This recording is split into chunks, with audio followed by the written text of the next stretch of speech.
Hello.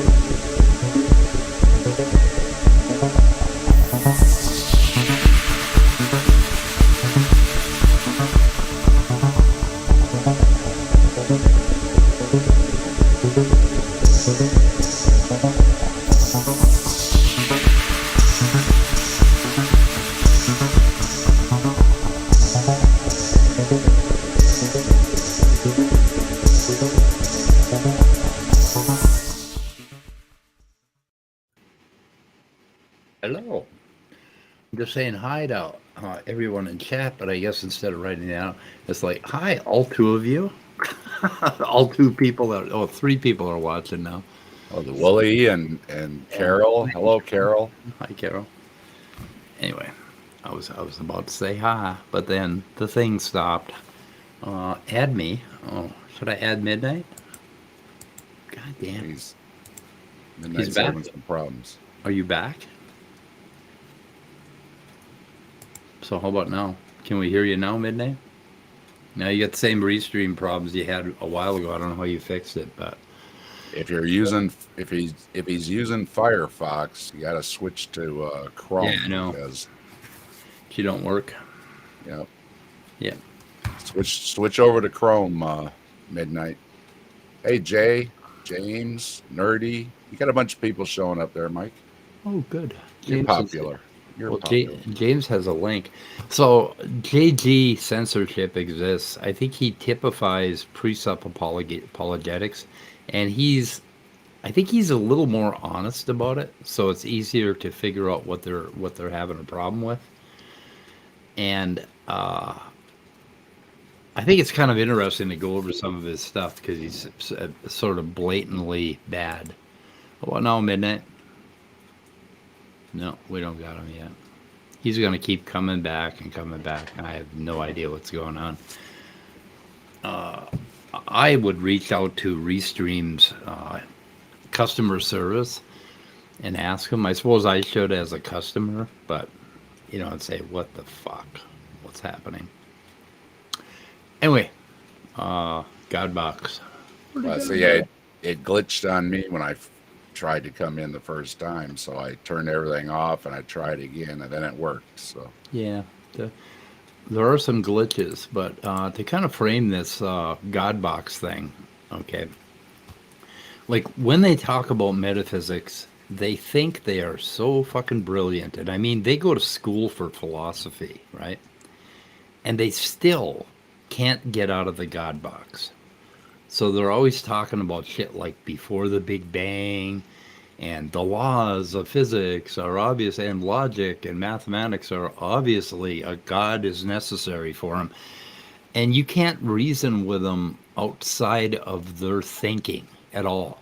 You can't get them into actual metaphysics, which deals with these very things at a much deeper level, right? And so they're stuck in the God box, and it is just amazing. When you're looking at them from outside the God box, they don't look too bright.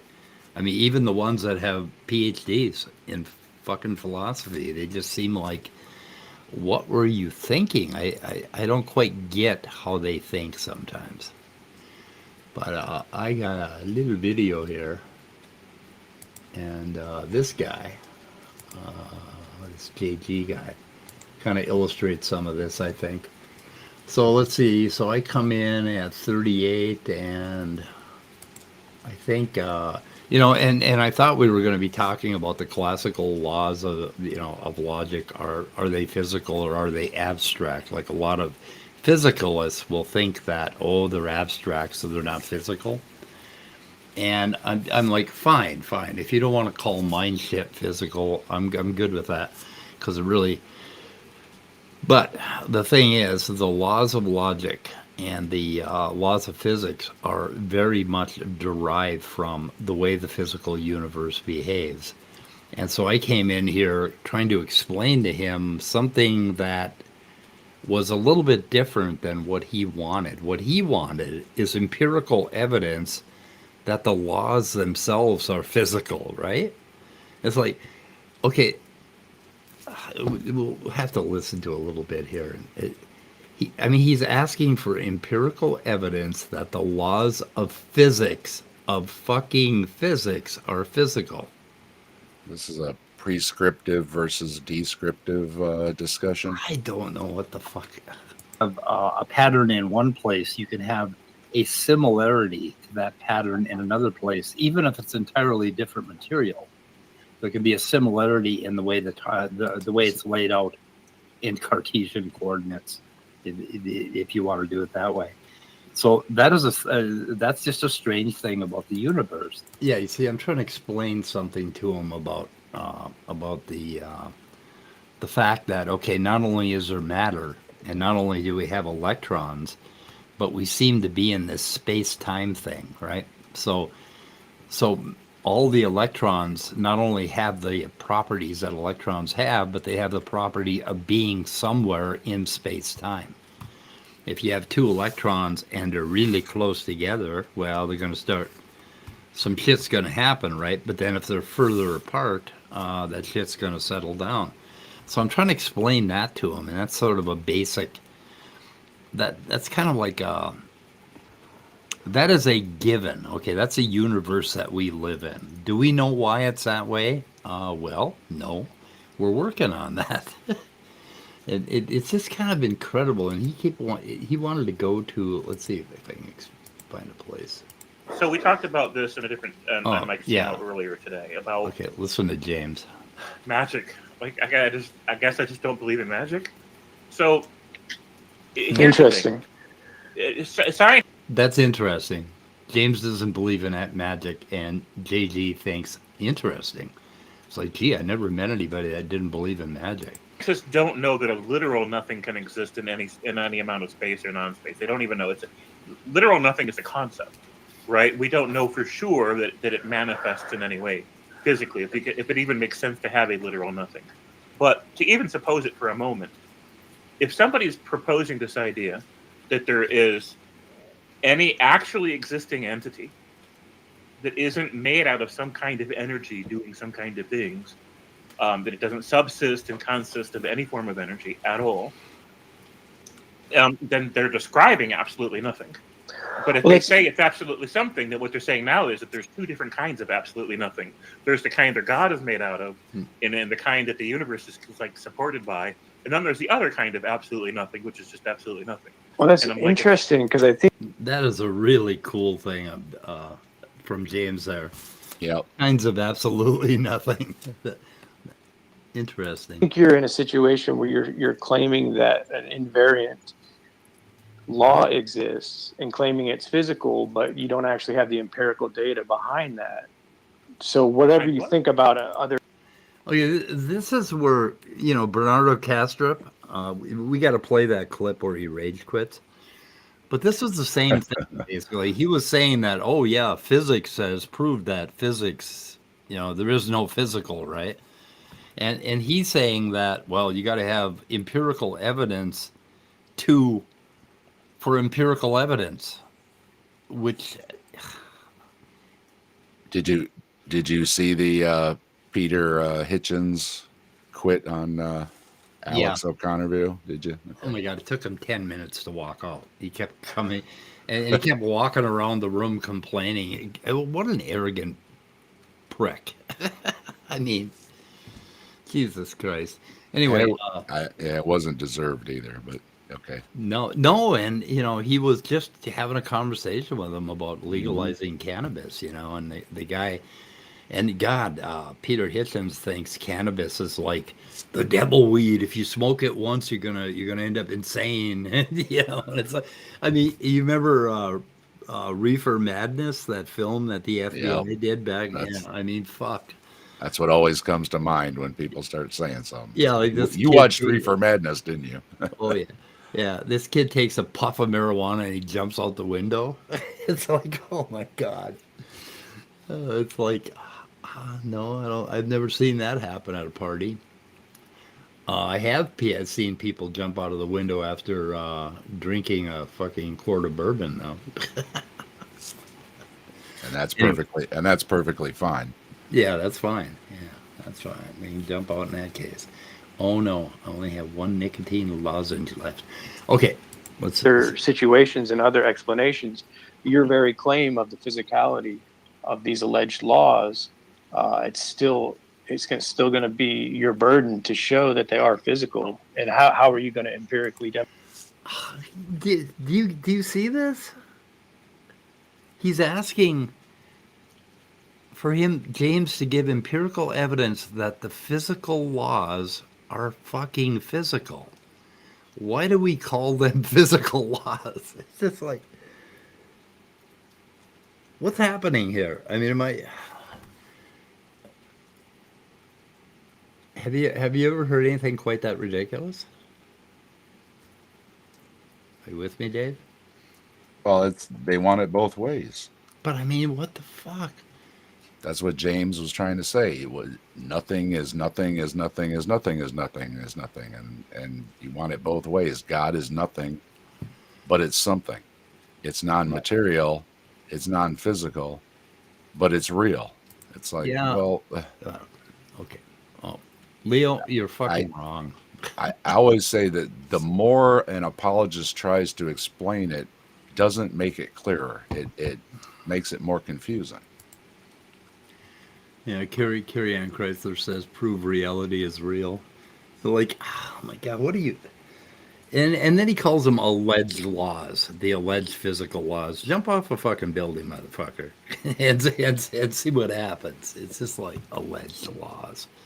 Well, it's that creeping in of nothing is 100%. So I would have to agree that nothing is 100%. Tomorrow they could discover something, and laws in physics could be changed, tweaked, or adjusted, or things added to them or taken away. But that's...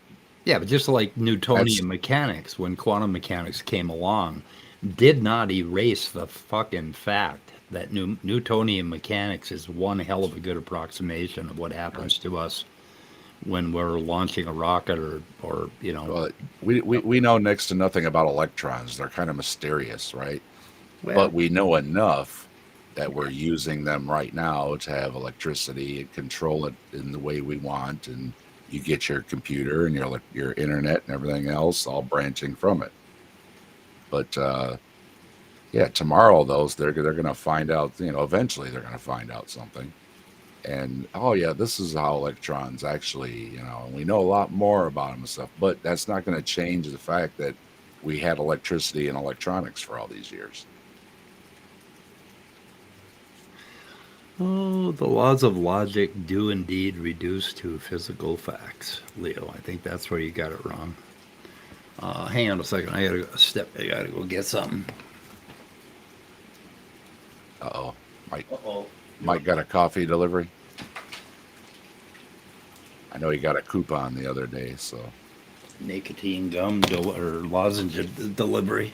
Ah, okay. Yeah, I ran out. If I run out of nicotine lozenges, I wind down like one of those wind-up toys. I just go blah, blah, blah, blah. Ember's got the nicotine toothpick. They are always chawing on. Yeah. I was looking into anticholinergic drugs like Benadryl, and I guess there's like a 54% increase in dementia and Alzheimer's disease if you regularly take Benadryl over 50. Huh. And it's on a list of drugs that you don't give people over 50, and yet doctors do recommend it for sleep and everything else. And a lot of people use it for sleep, and it's just like, what the fuck? Is that another thing like Tylenol? Only use it when you need to. Don't take it all the time. Yeah. So anyway, I think he doubles down. Let me see. Demonstrate that. So, right. So, Okay, I should let James talk. I'm go ahead. not I'll catch back up with this in a minute, but go ahead.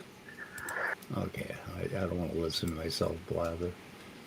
Where the fuck am I? 46, yeah, 4659. I think he says it again.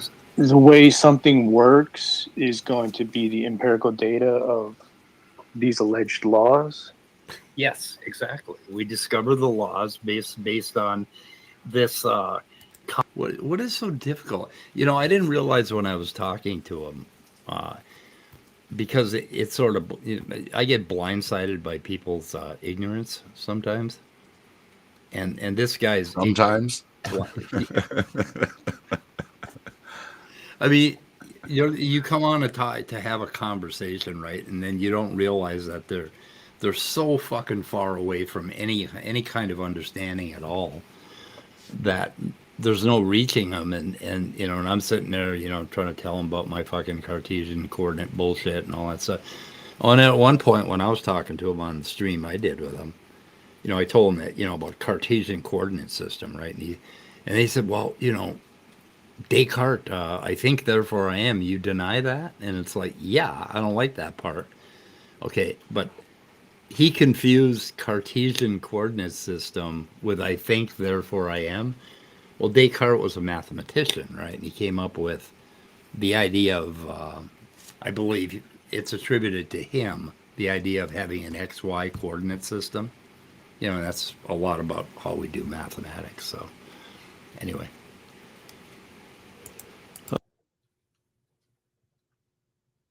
So then, what else we got here? You went quiet for a second if you said something. Oh no, I coughed. Okay. And I always try to mute when I cough, but. All right, just checking. Yeah, the problem is, like, when I'm playing a video and I have to cough, it's fucking horrible because if I mute, you won't hear my video because I'm running through my audio channel. That's how I run my video. Study using 40. Okay, what the hell is this? Study using 40. We can talk about anything we want today, by the way. 40 megahertz to reduce the advancements of Alzheimer's by using the waves of our neurological connection seems to repair. Yeah, I'm guessing, you know, because we have those gamma waves, 40 hertz. I think it's a gamma range. I'm guessing that would stimulate neurons, and if you stimulate neurons, they will wire better. It'll strengthen the wiring of neurons. Well, that's why if you haven't if you have a memory that you have not brought forth for 20 years, it's going to start to go away. And then as soon as you start remembering it, it'll strengthen those connections again. Mr. Scott Duke. Well, hello, Dave. Hello. The late Scott. Oh, and hopefully I got you a new fan, Mike. Somebody in Deconverted Man's chat yesterday didn't know who Scott Duke was, even though they said hello to Scott Duke. And I said, Scott Duke is the co-host over at Answers in Atheism. And they said, oh, thank you. I'll have to go and check that out. So that was probably my 221st subscriber because I got 221 now. That's the highest I've ever been. Amazing. There you go. It probably was. Or no, 621. I mean, and I'm trying to get to 666, and then I want to stay there, right? I don't know how I'm going to do that, but I don't have to piss people off. There ought to be some way to cover up the membership numbers with a 666. You know, yeah, like I could just do some little command or whatever that'll just make it always revert back to 666. Yeah. You need a hacker like Nerdy or somebody find you a program that'll always have a 6. There's got to be a way to do it. Like a little a layer window, you know, that you could drop right in and cover it up or something. So JG did a stream the other night for like 7 hours. Why do so many atheists commit logical fallacies and when called on it, use the, what is that, 2K? How do you say that? I'm always a wiseacre whenever I hear the fallacy thing. I always tell them I don't have any. Is that what you're talking about? I don't have any. Yeah, I don't have any fallacy issues, and I spell it with a PH. So. Yeah. Oh yeah. Oh nice. I heard somebody say to cocaine differently. Cocaine. To cuckoo. No, it was 2K. I think it was like 2K or I don't know. So who the fuck knows how to pronounce shit these days? Unless you converse every day with a philosopher, you probably don't know how to pronounce half that shit. And then half of them pronounce it differently. I think Danny calls it. Oh fuck! ceteris paribus and ceteris paribus.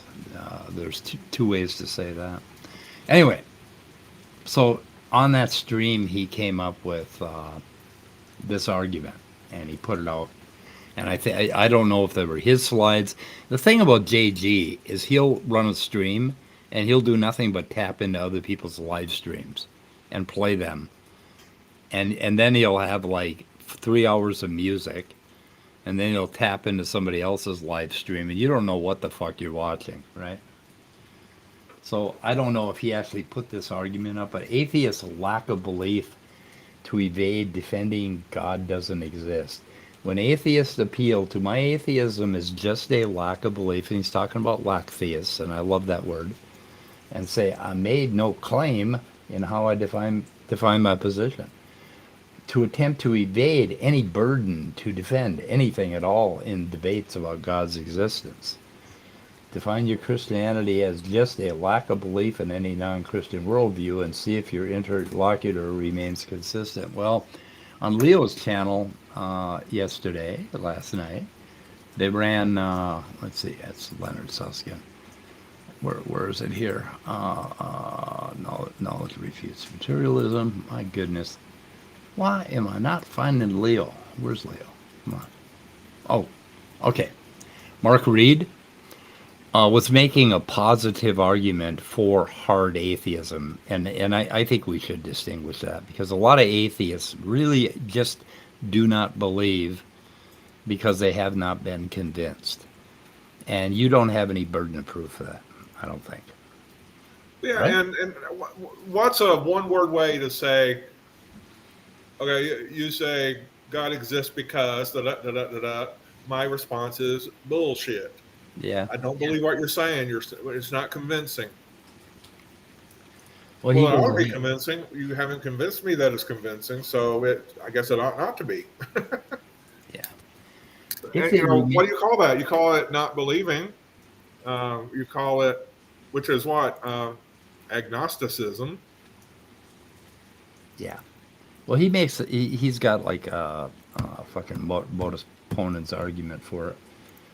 If they remain consistent, they should agree this means you also have no burden to defend anything at all, since you too included no claim in how you defined your position. I may not have a burden, but I certainly feel a compulsion, so shut the fuck up and let me talk. He tried this on Quora, and I think they called him dumb. The atheist mock said how dumb I am, etc. They even took the liberty of rewriting my question to I am a Christian. They said I must defend the Christian worldview.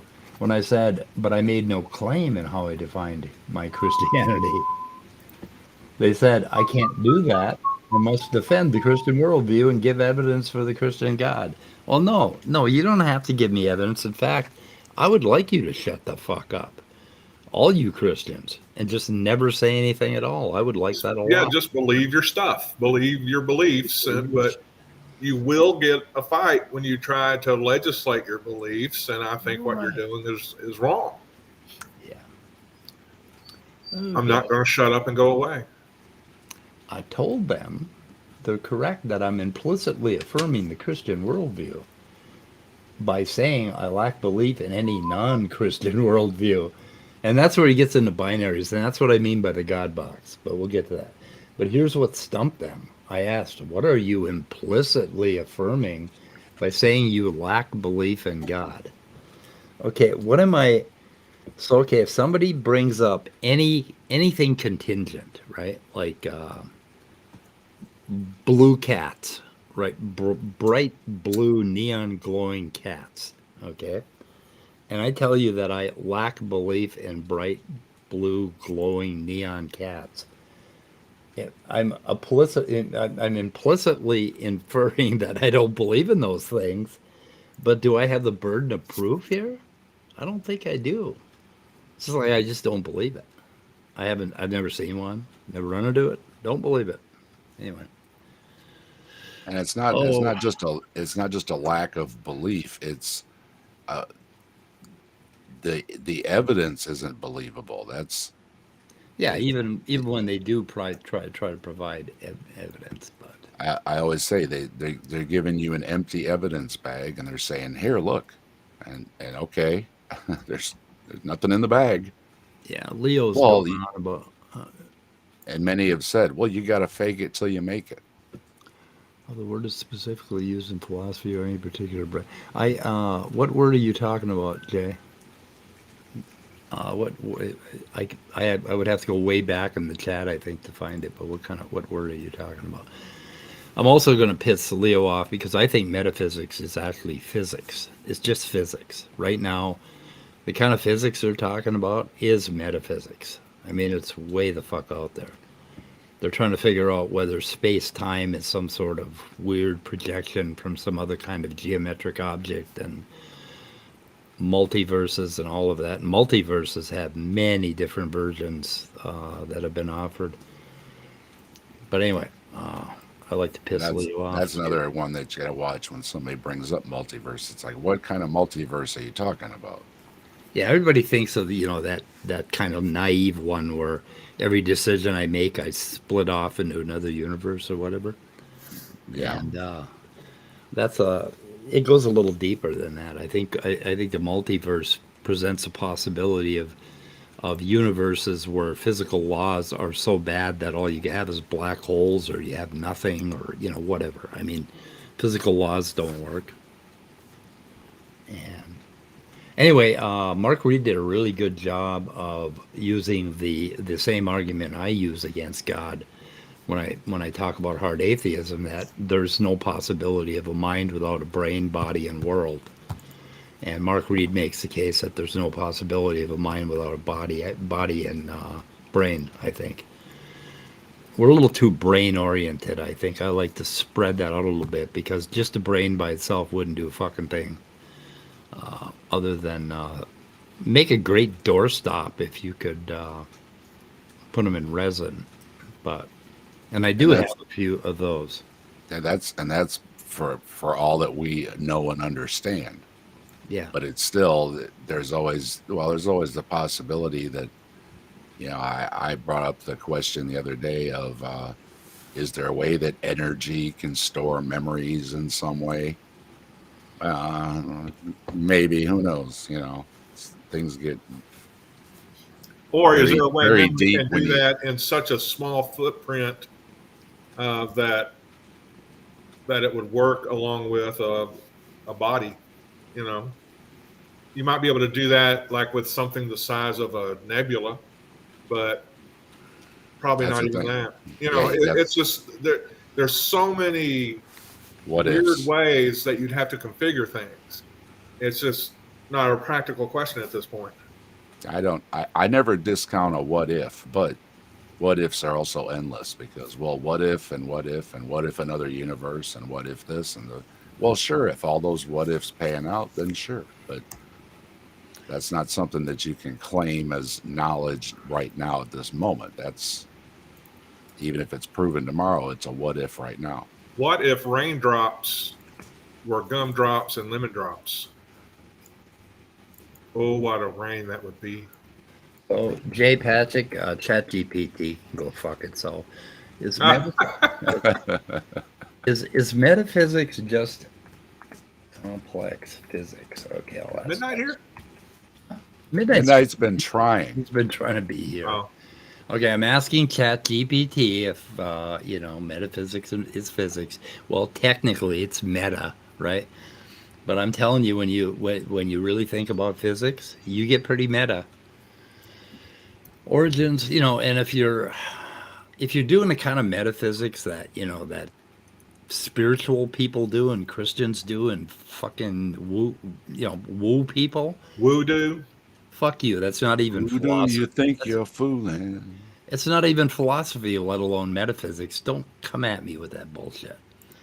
I have something I want to come at you with. What the fuck do you want? I put it in the private chat. I am excited. I have been Oh, yeah. very excited and intellectually stimulated and entertained by this lecture series by none other than famed and esteemed. What's his specialty? Behavioral. Behavioral neuroscience. Yeah, behavioral neuroscience, behavioral endocrinology, or something like that. Yeah. And Robert Sapolky, and he is doing this, or has done it. I think it came out in 2010. This really spectacular lecture series on human behavioral biology, where he does at least a almost 3 hours on the each on major topics in the field of genetics and behavior of populations, selection, uh, environment versus genetics. What it, you know, he sets up the different models that people have followed over the years for describing the DNA and the genome, and then he destroys them, and then he comes up, he explains the new ones, and then destroys those. It's just a great series.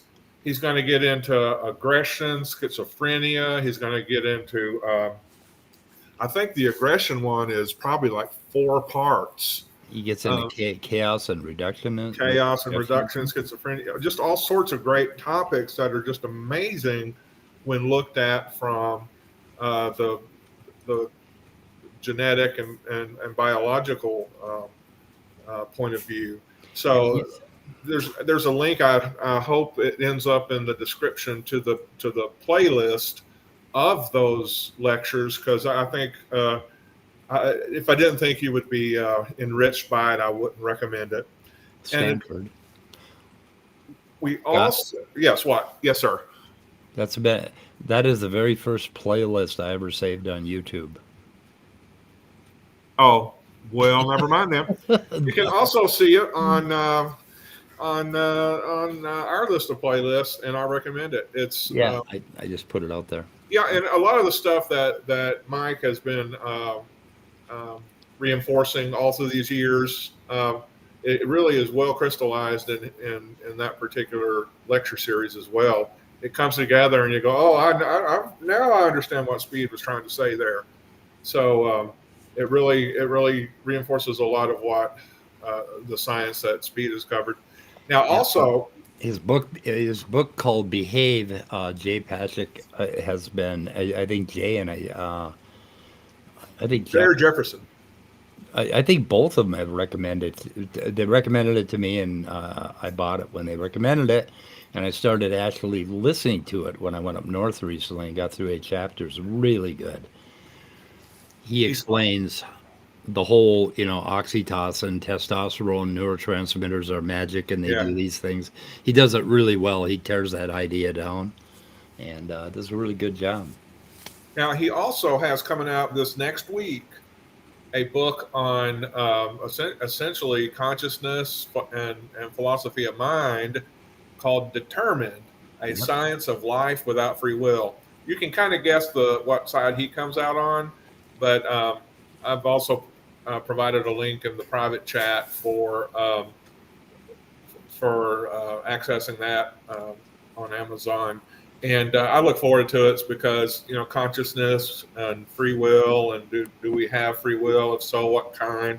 And so on and so forth is a good question. And I think a biologist talking about free will is very important, and also a neurologist, as well as maybe a couple of philosophers. I think a couple of philosophers have weighed in on it here and there. Okay. But it's a great topic, and I'm looking forward to that book. I want to address something here, Leo. I put a link to your copy of the debate on your channel that came out last night with Mark Reid and Leo. And I think for the argument you did, I was just absolutely thrilled with how you presented it. But I just don't like the argument from evil, and I think I shut you off because I don't even listen to that one anymore. But anyway, but what I listen to, you do a really good job, and you're going to kick ass in those debates down there. But at what is it? DEFCON 4? No, DebateCon 4. I like calling it DEFCON 4. What do you think? I'm looking forward to it. Yeah, he's going to debate that. I believe Eric Hernandez, right? if I got that right, at 3 p.m. Scott, you could go to that. It's in Dallas, I think. Scott, you thinking? I've been just talking away. When is it again? First November week in November. November 4th or 3rd or something like November that. 3rd or 4th. I should put a link to that. I do have. Leo That's the says- day I'm moving out of the house, I think. So Oh my goodness! Leo says you need to buy a ticket. How much a ticket costs, Leo? It should be about $2. I think it was pretty expensive when they had it here Let's in see. Fort Worth. What is the date today? But you know, 13th. Friday the 13th. Leo will be there, and that has me thinking. I'm thinking maybe I should go. It's only going to be about 45 minutes up I-35. So I don't know. I think It's James. James joined us. Hey, James. Hey, James. Do you remember James. that talk? You remember that talk with JG, where he was asking you for empirical evidence for the laws of physics? Like, how are you going to do empirical evidence for the laws of physics without using the laws of physics? I don't know what he's talking about. I was amazed. I'm amazed at how they think. Okay, where's DEF CON 4? Let me see. James? Can you guys hear me okay? Yeah, we can now. Yeah. All right, sorry. This is the first time I've ever logged in through the tablet, and I didn't have the settings correct, but I do now. Okay, yeah. You're Do I sound okay? You're loud. A Loud. little bit loud. Might even have to turn you down. I'll turn you down a little bit. Okay, try again. There. Yeah. I'm not- Coming through Setting? really. Now you screwed it up, Mike. I screwed it up. No, I didn't screw it up. What'd you do? I didn't do nothing. Its connection started to bounce out. Oh, we have so You want- many.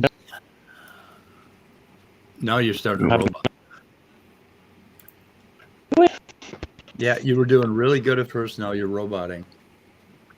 All right, try to be safe. Really bad. Oh, let me see. Debate Con 4. Where is it? Let me get my witchcraft book out and fix James up. Where's the official Debate Con 4? We are hosting. Okay, Indiegogo, is that who's hosting it? I guess so. Yeah, Leo and 4 p.m. Eastern time, I think. I think it's 3 p.m. Central.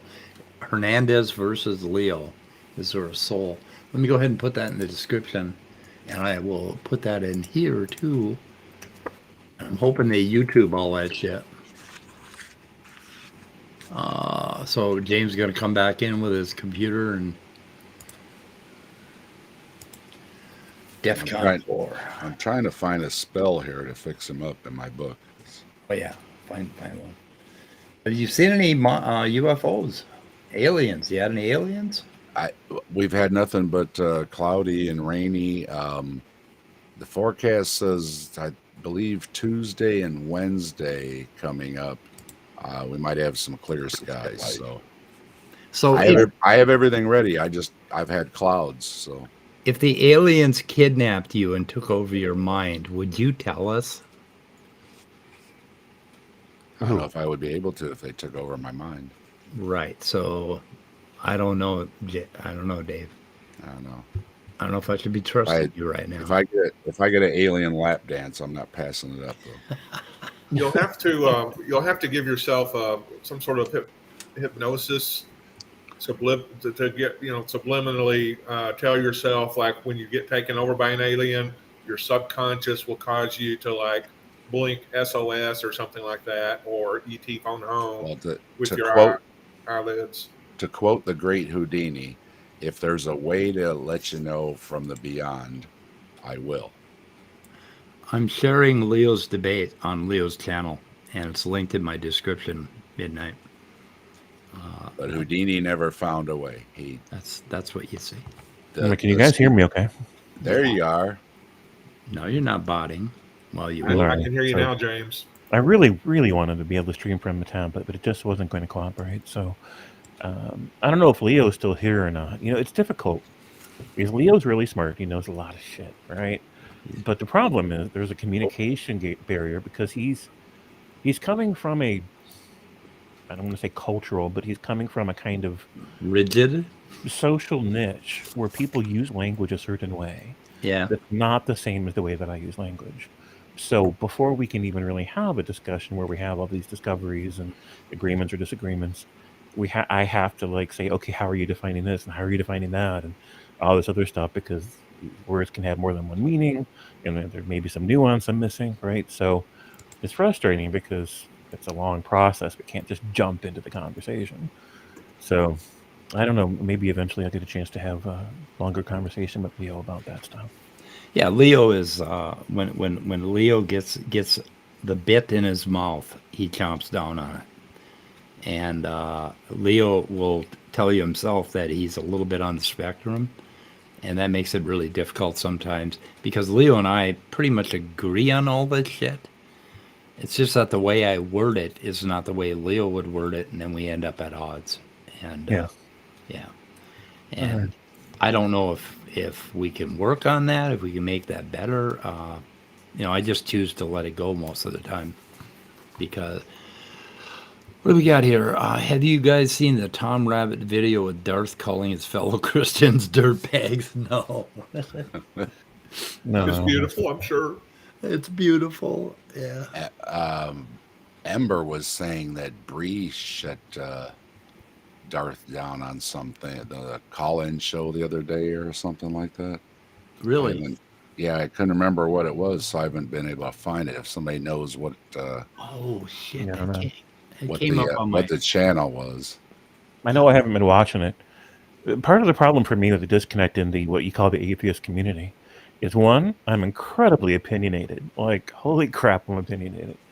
The other problem is that I've realized recently that I don't really play well with others, right? In my own special kind of way, I'm kind of an asshole, and it makes it really hard to connect with other people. Yeah, didn't you make Brad cry with your book review? Yeah, but I kind of count that as one. I don't lose any sleep over that one. But she's not really part of our what people call the community, right? This web of interconnected personalities that try to get along and find common ground and all this other stuff and build some kind of meaningful social connections and with ideas and beliefs and values. And it's hard for me to find my place in all of that because, one, I'm super opinionated. Two, I do have somewhat of a unique relationship to language myself. And three, again, I'm kind of an asshole. And I don't mean to be. It's not like I set out to say, I'm going to be an asshole to people today. It's just that, don't fall into the atheists are all the same trap either. I mean, non-believers, are all just as diverse as everybody else. So yeah, we are. Kind of gotta, ride the waves a little bit. Right. Yeah. Sometimes I forget to be humble. I forget that my opinions are just opinions, and I'm like, fuck you. I've had to learn to just shut up, Dave, and listen to what the other person's saying. Yeah. When I look back at all the problems I've had with social fallings out, whether it's been with an ex-girlfriend or family or friends, most of it comes down to if I just could have shut my damn fool mouth. Me too, brother. Me too. Been a couple moments where I was like, man, I shouldn't have said that. You can't unsay it. Now what do you do, right? Weeks ago, I made the decision not to open my mouth unless I could answer the question, is it worth it? And I've been damn quiet in public since then because it's just never worth it to open my mouth. And there's a lot with how you say it too. You could have said it like this and that, and everything would have been just fine. But the way you said it, or the inflection, or the look you had in your eyes, whatever it was just. And there's the.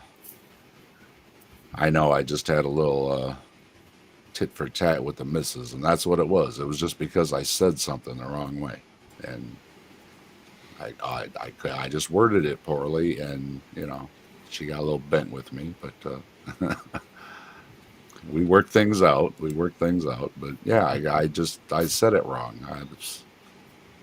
Yeah, I ended up eating a whole lot of apples while I was married because I realized that the only time I wasn't in trouble is when I had an apple stuck in my mouth. There you go. Yeah, well, healthy eating though, Send other politicians apples. It's apple season. They can all have an apple. Fix things right up. Quite strict academic definitions of words at times. I don't necessarily mind most times. Yeah, I'm kind of like I'm definitely trying to move the mark on metaphysics and physics. So I don't. You're not going to get the strict definition from me. Because I think metaphysics is primarily a mathematical endeavor. I don't think of it any other way. Any other way you think of metaphysics, you're going to be full of shit. You're talking about brains and vats and fucking spirits and all that crap. And I can't see any other way to promote it. If you get beyond physics, you are beyond anything that we can intuitively acquire through any other means than mathematics. So I will stand by my redefinition of metaphysics is just more physics. Mike Shermer said, let's say somebody say they can read minds, and right now that would fall into like something metaphysics or something that spiritual woo, whatever you want to call it. It's outside of these things, but it's possible because let's say tomorrow we find out there's this neural transmitter that can do something and actually pick up what somebody else is thinking, but then it would be physics. It would be, okay, this thing does this, chemically, however it does it, and you can pick up somebody else's brainwaves. So these are like, I always put those things in the what ifs. Now tomorrow, if it's proven, it's like, okay, yeah, that person was picking up somebody's vibrations or whatever they're calling it. But today, you can't demonstrate it. So, by the way, James, I linked a book on chaos in the in our messages, and I didn't mean to. I don't know what the hell I was trying to link, and that's why you said that this wasn't in your wheelhouse. And I'm like, what the fuck are you talking about? Anyway, that was a mistake. Oh, all right. Yeah, Actually, I think I linked the book in our messages. Oh, you did? Okay. Yeah, it's by James Gleick, and it also happens to be the book that Robert Sapolky recommended that people read prior to dealing with the chaos section of his lecture series. How did you figure that out? Because I looked at that lecture and I might have fast forwarded through the part where he actually told you what he mentioned it. Did he? Yeah, and my ears perked up because I had read that book way back when. I think it's a rather old book. I think back in the 90s or something. Yeah, I think I got it up here on the physics shelf. I got to do something about that fucking physics shelf. My shelf is going to collapse. The bookshelf I got to do something about that. Every time I take mushrooms, I look at that bookshelf and I think, I got to do something about that fucking bookshelf. That thing's going to fall off the wall. One straw too many. Yeah, one straw too many. But then then the mushrooms wear off and I'm like, fuck it. Yeah, fuck it. Oh, I see you've got my blog pulled up there. My blogs are always way too long. It starts off with, I just want to present one certain idea and then be done with it. And the next thing you know, I'm like, oh, I want to add this too. And this. Next thing you know, it's a book, right? And nobody's going to read that shit. Oh my God. We're what you call a writer. You are what we call a writer. I write too much. Yeah, you write too much. Well, writers write too much. I mean, ask Stephen King. There's a fucking perfect example of somebody who just can't stop writing. So the difference, I think, and I don't want to be too hard on myself, but I feel like, normally when people do something all the time, like every day, they get better at it naturally, right? No matter what sport or what instrument or what art. And I don't seem to be able to have that. It's like, I'm not all that great at getting it in the toilet. Like I'm not bad. My aim is bad. I pee every single day for like over 50 years now, and I'm still bad at it. And I feel like that's me with writing. That is It works. I think has to do with like how much testosterone you get. If you get any, and you have a penis, most people can't hit the toilet, and if they're married, their wife can't stand, or their partner can't stand that they can't hit the toilet. This could be an example of being too honest. It could be. The thing is that, like, the more I write, I feel like I get worse and worse at it. I mean, there are moments, right? Like, there's moments when I write where I'm like, oh yeah, that one paragraph or that one turn of phrase was great, but then the rest of it's like, You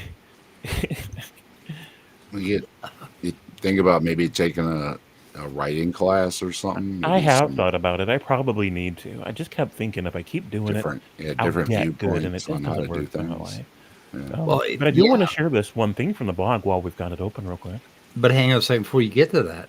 Speaking of writing class, like, okay, if you go out in the snow and you practice writing while you're peeing, okay, so take that kind of class and it'll make you a better, you're better at hitting targets when you do that. Urinary calligraphy. I like it. Right. Learn how to dot the I and cross those T's without, any sprinkle in between. Yeah, and you'll be a much better writer as well And a as peer, be able to hit that target. Yeah, there you go. Right. Good for the prostate. You can write a haiku. Yep, and that's just another example of answers in atheism. You heard it here, folks. You heard it here. Your prostate Okay, exercise Jay, for the day. on your blog. Oh yeah, I got it up, and I linked it in the description. I appreciate that. So one part of it that's relevant to all this is when we're dealing with Christian fundamentalists about anything that has to do with science, they always want to try to say that science proves that their God is real. Yeah, That's Scott. Sorry, guys. It's all good. And it's frustrating for me because it's hypocritical for them to be saying that. This is one of the things I wrote about in the blog, where they claim that the evidence compels people into Christianity, right? That the more you learn about science, the more you learn about logic, et cetera, that it becomes undeniable, irrefutable, not just that there's a God, but that it's their God specifically. And it's an interesting position for them to take because it contradicts something else that they say. And I'm going to read, like, real quick what I wrote here about that. Scrolling back down. They think people get forced into Christianity by exposure to the facts. It's like how I would get forced into knowing that a dog exists by hearing him bark or by stepping in the evidence that he left for me to find. Right? But then I ask, does your theological stance on free will allow you to make that claim? Because in one breath, we are told that the reason their deity doesn't give humanity stronger and more direct proof of his existence is because he doesn't want us compelled by facts to believe that he exists. So then the question is, why not? For what I'm told by Christians, it's because he feels like that would be a violation of our free will. According to Christians, this is why he never lets us see giant glowing hand reaching down through the clouds to visually claim credit for which events down here count as miracles or his hand in action. This is why he wants faith-based pursuits and conclusions instead, because then belief is a choice. And yet, the very next breath we are told that the reason people become Christians is because God actually does provide that level of evidence. And why? Because he does want us compelled by the facts. Thus, they say he has not withheld any measure of empirical or logical evidence. As a result, instead of faith, his people have knowledge. They know it's true. And yet, after making all of those contradictory and important distinctions, they circle right back around to nullifying it all, right? So that they say a thing, then they say the opposite thing, and then they unsay all of it, and then they start back over again, right? Because you can't have it both ways. You can't have this God whose reason for the fact that he won't let you see his hand reaching down through the clouds because he doesn't want you to be basing your belief he exists on empirical and irrefutable logical evidence, because he wants you to have faith instead. And then turn around and say that science is what he gave us so that we could find all the clues that empirically and logically irrefutably prove that it exists. They can't have it both ways, but they still are determined to have it both ways. And it's one of the many reasons why I think that that whole domain is just insane. I don't think that they're insane because they disagree with me. I don't think that the reason they're insane is because they don't make sense to me. I think what makes them insane is they're not loyal to any position that they ever take about anything. Everything that they ever say specific to their religious narrative, they also say the opposite to in the very next breath or as soon as Wait, they right here. If you are not an eyewitness, you are a false witness. If you didn't see it, you shouldn't be gossiping about it. Like the resurrection of Jesus Christ, right? Right. Every time something happens or a discovery is made, they're always post-hocking stuff into their religions. It's like, oh, Hugh Ross saying, well, sure, clearly it was talking about the Big Bang once they discovered the Big Bang. But there was never anything, oh, yeah, surely there's a Big Bang. It's in the Bible how many hundreds of years ago? No. It's not until the discovery is made. Well, sure. See, it was in my text. And all the religions fall in line too. Well, of course it's in the Quran. The Big Bang's right here. So, yeah, it's pretty cool. And somebody responds that eliminates the Gospels themselves. Christians are right. Okay, yeah. But I've been pushing and pushing on everybody that brings up prophecy or any of those things. It's like, give me a prediction that happens after today or after you tell me, and goes real quiet. Well, there's one in here that predicted Jesus, and you mean this one that's talking about stuff that's not Jesus? No, I want one that happens with a what, where, and a when. Can you do that? No. Nope. yeah, but let's think about this now. This idea of, okay, what I try to tell Christians is that they don't have faith. Christians have no faith, right? Faith, basically, when you have faith, you do not have faith in some particular dogma, belief, or historical happening. You do not have faith in this idea that the earth was created 6,000, or belief in the idea that the earth was created 6,000 years ago.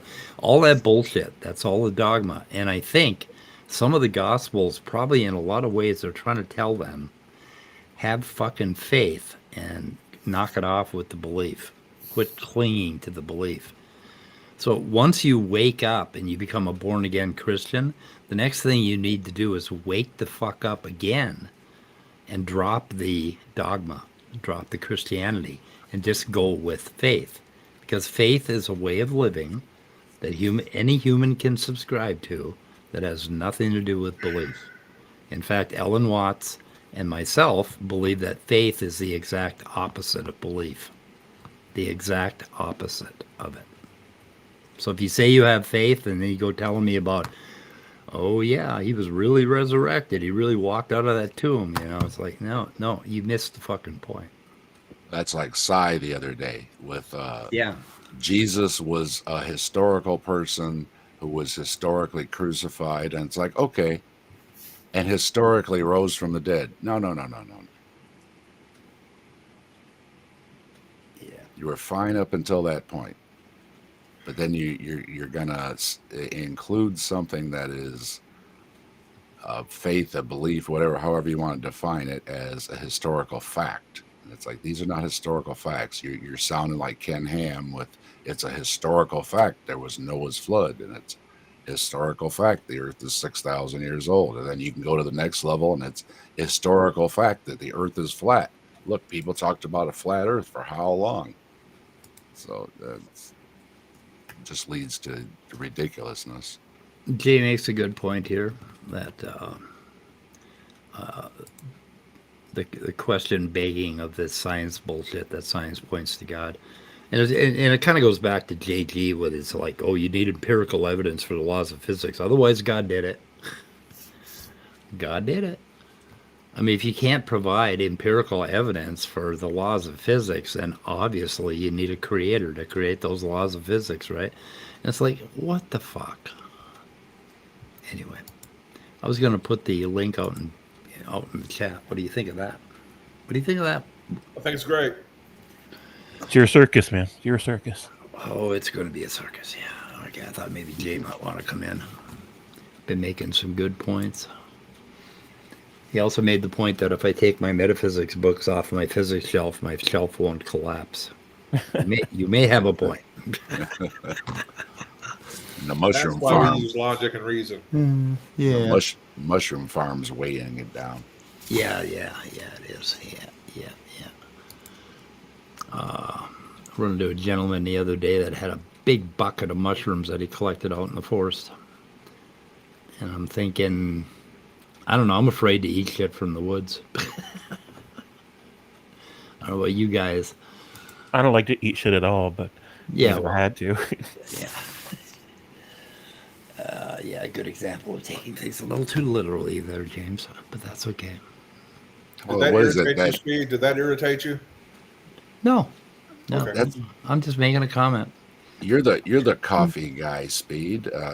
Isn't that one coffee that they get where the Oh, fuck, the no. cat eats the beans a and donkey, passes right? them, whatever it is, and then they brew it. So that's Oh, that's an that's example. technically eating. And Yeah, I'm like, this coffee tastes like ass. Hey guys, I got to go. I'm It's still a bit- having trouble it's a with bit my bank nutty. account. What are you having trouble? I went to the bank to open up a bank account to handle Oh my God, that was your mistake. some Never open up. financial, and it's not letting me hook up online. So I need to politely yell at some people. Well, it's going to take them 24 hours to fucking recognize your account. You know how banks roll. I do. But anyway, I need to go and deal with that so that we're coming up on a deadline early next week, and I just need to get this in place. Goodbye, Scott. All right, sorry guys. It's been a great We'll see you show. later. Great talking to you. yeah. We'll catch you later, Scott. All right, bye. Yeah, there's your mistake, Jay. That's why you don't understand that metaphysics is physics. Fucking Chardonnay. So I actually did a blog about this not too long ago called The Weaponized Nonsense of Immaterial Entities and Lawgivers. So that's over at my channel if anyone wants to check out what I have to say about it. Say We that do three- address Say that math 3 times and- fast. Where's that What's one? that? I said, say that 3 times fast. Sure. Yeah. A very verbose title. That's a great title. It's a mouthful, but that's a great title. Well, I appreciate that. What is the title? Where is it? The Weaponized Nonsense of Immaterial Entities and Lawgivers. Right there. There it is. You could read more. Oh, More people need to read James' stuff. yeah. So I've got the blog, and I did a stream on this several days ago. And what you might do is go when you're done writing your book length encyclopedic blogs, go ahead and outline it, or give it to ChatGPT and ask it to outline it for you, and then put the outline at the top. And that way, we could base a conversation on just the outline, and if we need to, we can go down to the detail. Is that an idea or what? I like that idea a lot. Answers in Atheism. Here I you like go. it. Solving problems. Solving problems. Appreciate that. Answers in Atheism. Yeah, I don't always have time to read all your blogs, James, but when I do read them, I always enjoy them. So Well, thank you for saying that, Dave. I appreciate it. Okay. Oh, Carrie Ann did that on your channel, so I got to go look at. I like Carrie Ann. She's pretty awesome. Oh, she linked it a video. One of if your you videos. start reading it, that's the thing. James will hook you. So it might be a little long, but you're going along, and you're like, well, I got to finish it now. So Well, I love the idea of that too. Let's just pretend that I think that that's real, that that's a thing. I like it. You've got a YouTube on it too. yeah, I but do maybe, have a YouTube on it, and yeah, so but maybe take some online classes. Get some homework assignments where you got to write something different than you usually do. And Yeah. I don't think maybe that'll. I don't think he needs a class. I think you're really good. I find your stuff very readable. Yeah, you can always use a class. Don't that's. I mean, I've You had always- mixed you reviews could always about learn that. something. Well, your shit ain't bad. What's bad is my attention span. Sure. So Nothing wrong with your blogs. what ends up happening is my blogs get formatted as if I was giving a lecture in front of an audience, right? So I write as if I were speaking it. So if you picture somebody in front of the stage, in front of a screen, giving a presentation, that's how it reads. And some people like that style of presentation, and some people don't. Not in terms of how it's written. Yeah. You could But- podcast them for people on the go too. I love that idea. Somebody has recently suggested that I might be good at podcasting. That it's almost the same thing I already do on YouTube anyway, so I probably would be good at that. Because a lot of folks can pop it on when they're in the car, and stuff like that. Right. Yeah. In fact, that's exactly why I read chat so much when I'm doing streams. Is because a lot of people, they're chasing kids through the house, or they're driving to and from work, or they're working out, etc., and they would like to know what chat is saying. Is the gang all here? Who's saying what? And they'd like to hear those, discussions unfolding in that way. And that way they're able to know. They don't have to be at the screen to say who is there and who said what. So I don't know if that's a good thing or a bad thing, but that's usually what I do. So I want to quote something real quick from that blog. This one? Weaponized? The Weaponized Nonsense. Number 4, a quote from a fundamentalist recently. He said, "Immaterial things, such as the laws of logic and math and love, cannot exist according to the atheist worldview." Now I'm going to skip past the point where atheism isn't a worldview. And I'm just going to go right into the point that I put here. So those things are entirely physical. The laws of logic is just people noticing that, 1, things happen. 2, how we think about those things can either aid or hinder us in our desire to predict and control future happenings to some extent. Certain ways of thinking produce consistently useful utility. People have cooperatively mapped out things that work with the shared goal of maximizing utility. Those flow charts are generated first in our minds, which is a very physical process. But our minds are entirely physical. Everything that happens in the mind is entirely physical. So this is one of the points that I made about it, that we talk about math. Math is a language, right? A language is a very physical happening that happens in a physical mind through entirely physical processes. That language is being used to describe the physical universe that we're physically in. There is nothing non-physical about math. Everything about language, everything about math, everything about the experiences and the observations and even the theory, the speculations that we're engaging in are all about physical entities talking about the physical reality they found themselves in. They're just mapping it out physically. So for someone to tell me that these, even love, that these are non-physical things, it's nonsense. Even love itself, Whoa, it's not, means they don't understand what's happening. you muffled out for a second there. But, it's as simple as if you're in the forest and you're on a path and you come to a fork in the path, you can go left, or you can go right. Or is a fucking logical symbol, right? Mm-hmm. And all we did is we took that simple thinking. You can go left or you can go right. You can't fucking do both, right? And there you have the law of non-contradiction. It's just, that would be another one. That would be. But in the supernatural, why? What would stop you from going nothing. left and right? Right, nothing. Nothing. Yeah. There's no rules, right? Yeah, but they have this idea, and that's what I mean by the God box. They're in the God box, and they think, oh, the laws of nature are kind of like the Word of God. That God. I mean, they question beg. They presuppose God in all of their thinking, and then they expect us to provide evidence as if we thought like them, as if we were them, as if we were in their God box with them.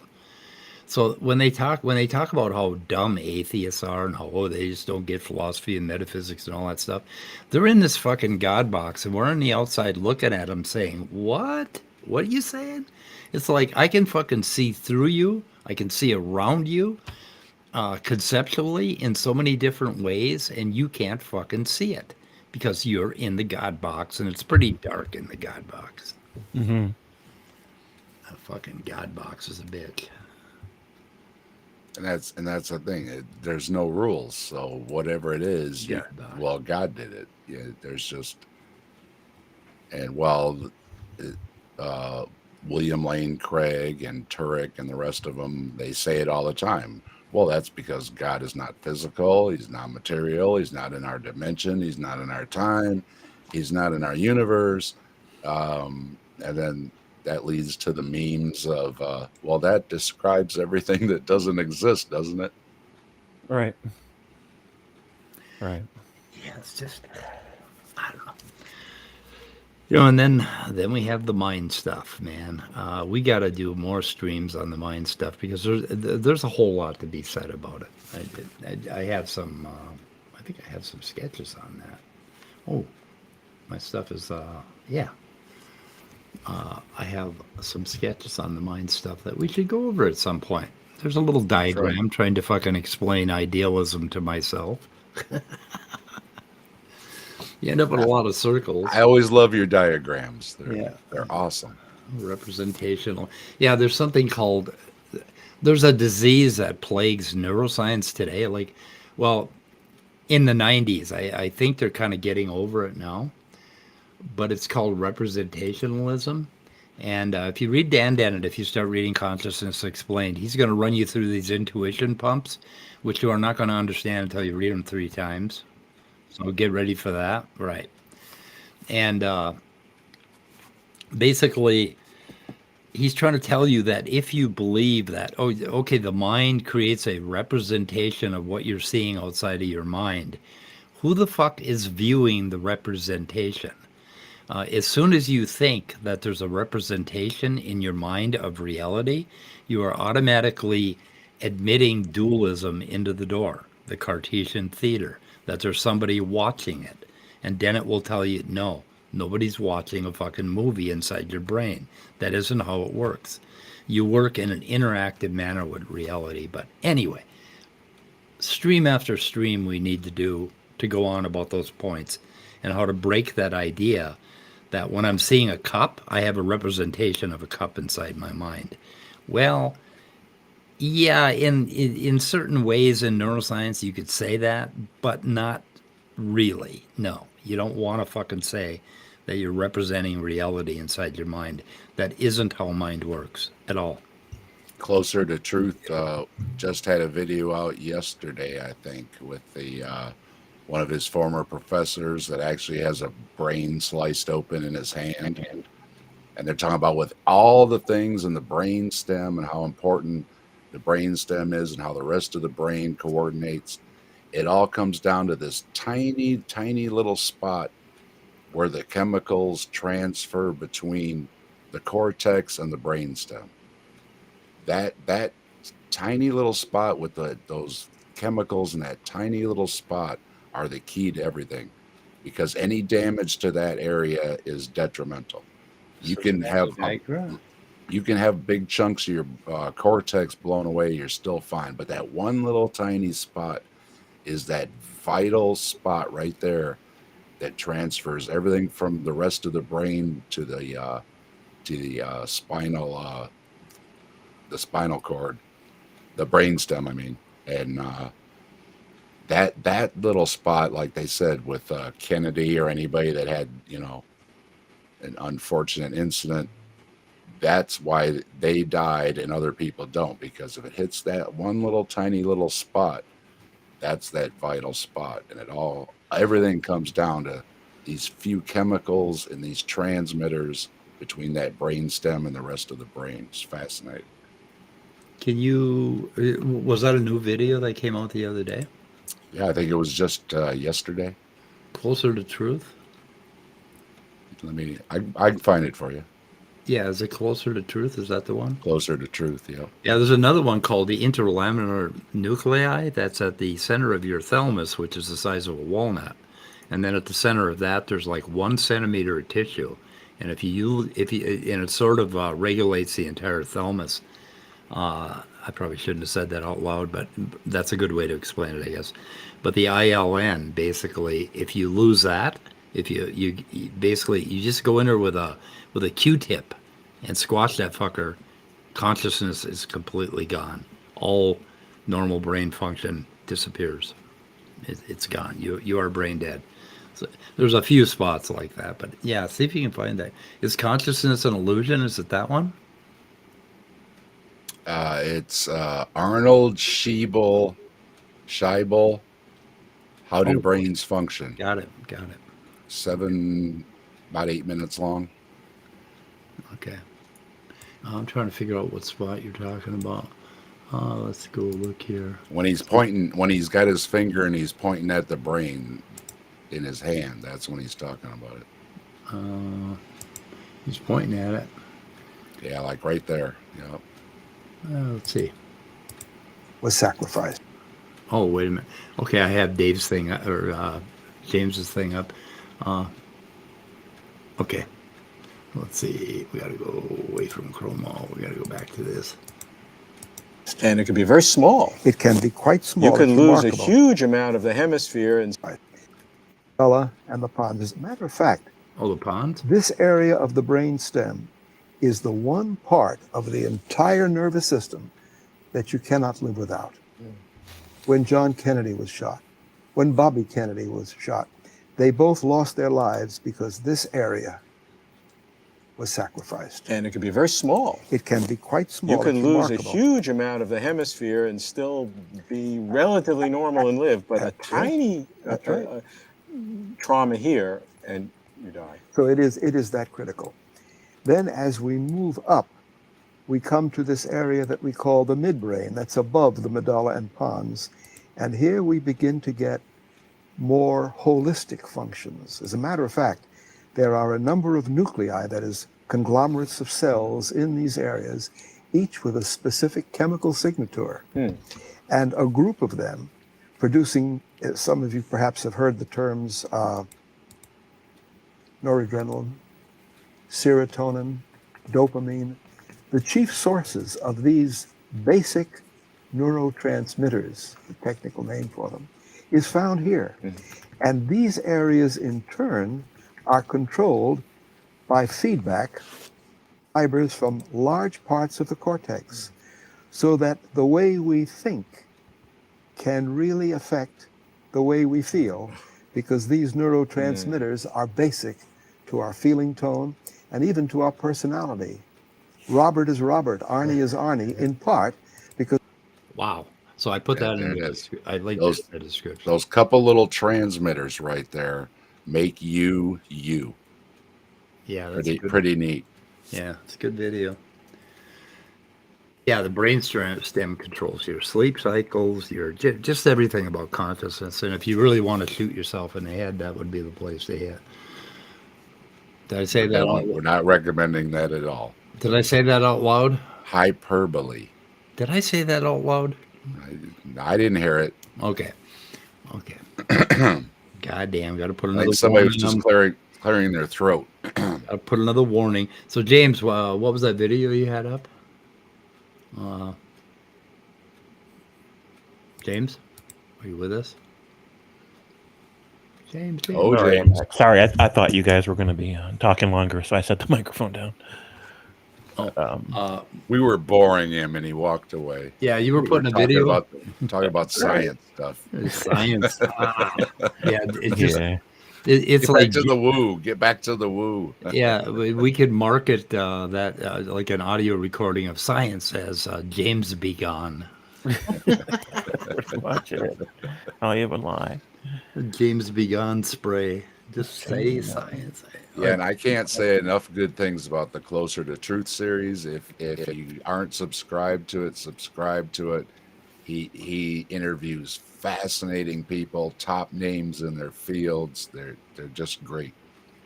That guy he was talking to was his professor when he first went to school to learn. He's got a specialty in some kind of neurology or neuroscience or something. So that was his professor way back in the day. That was pretty neat. Oh, Scheibel? Yeah. So what do we do you have are we looking at somebody else's video here? Do you have a link so I can put that in the description before?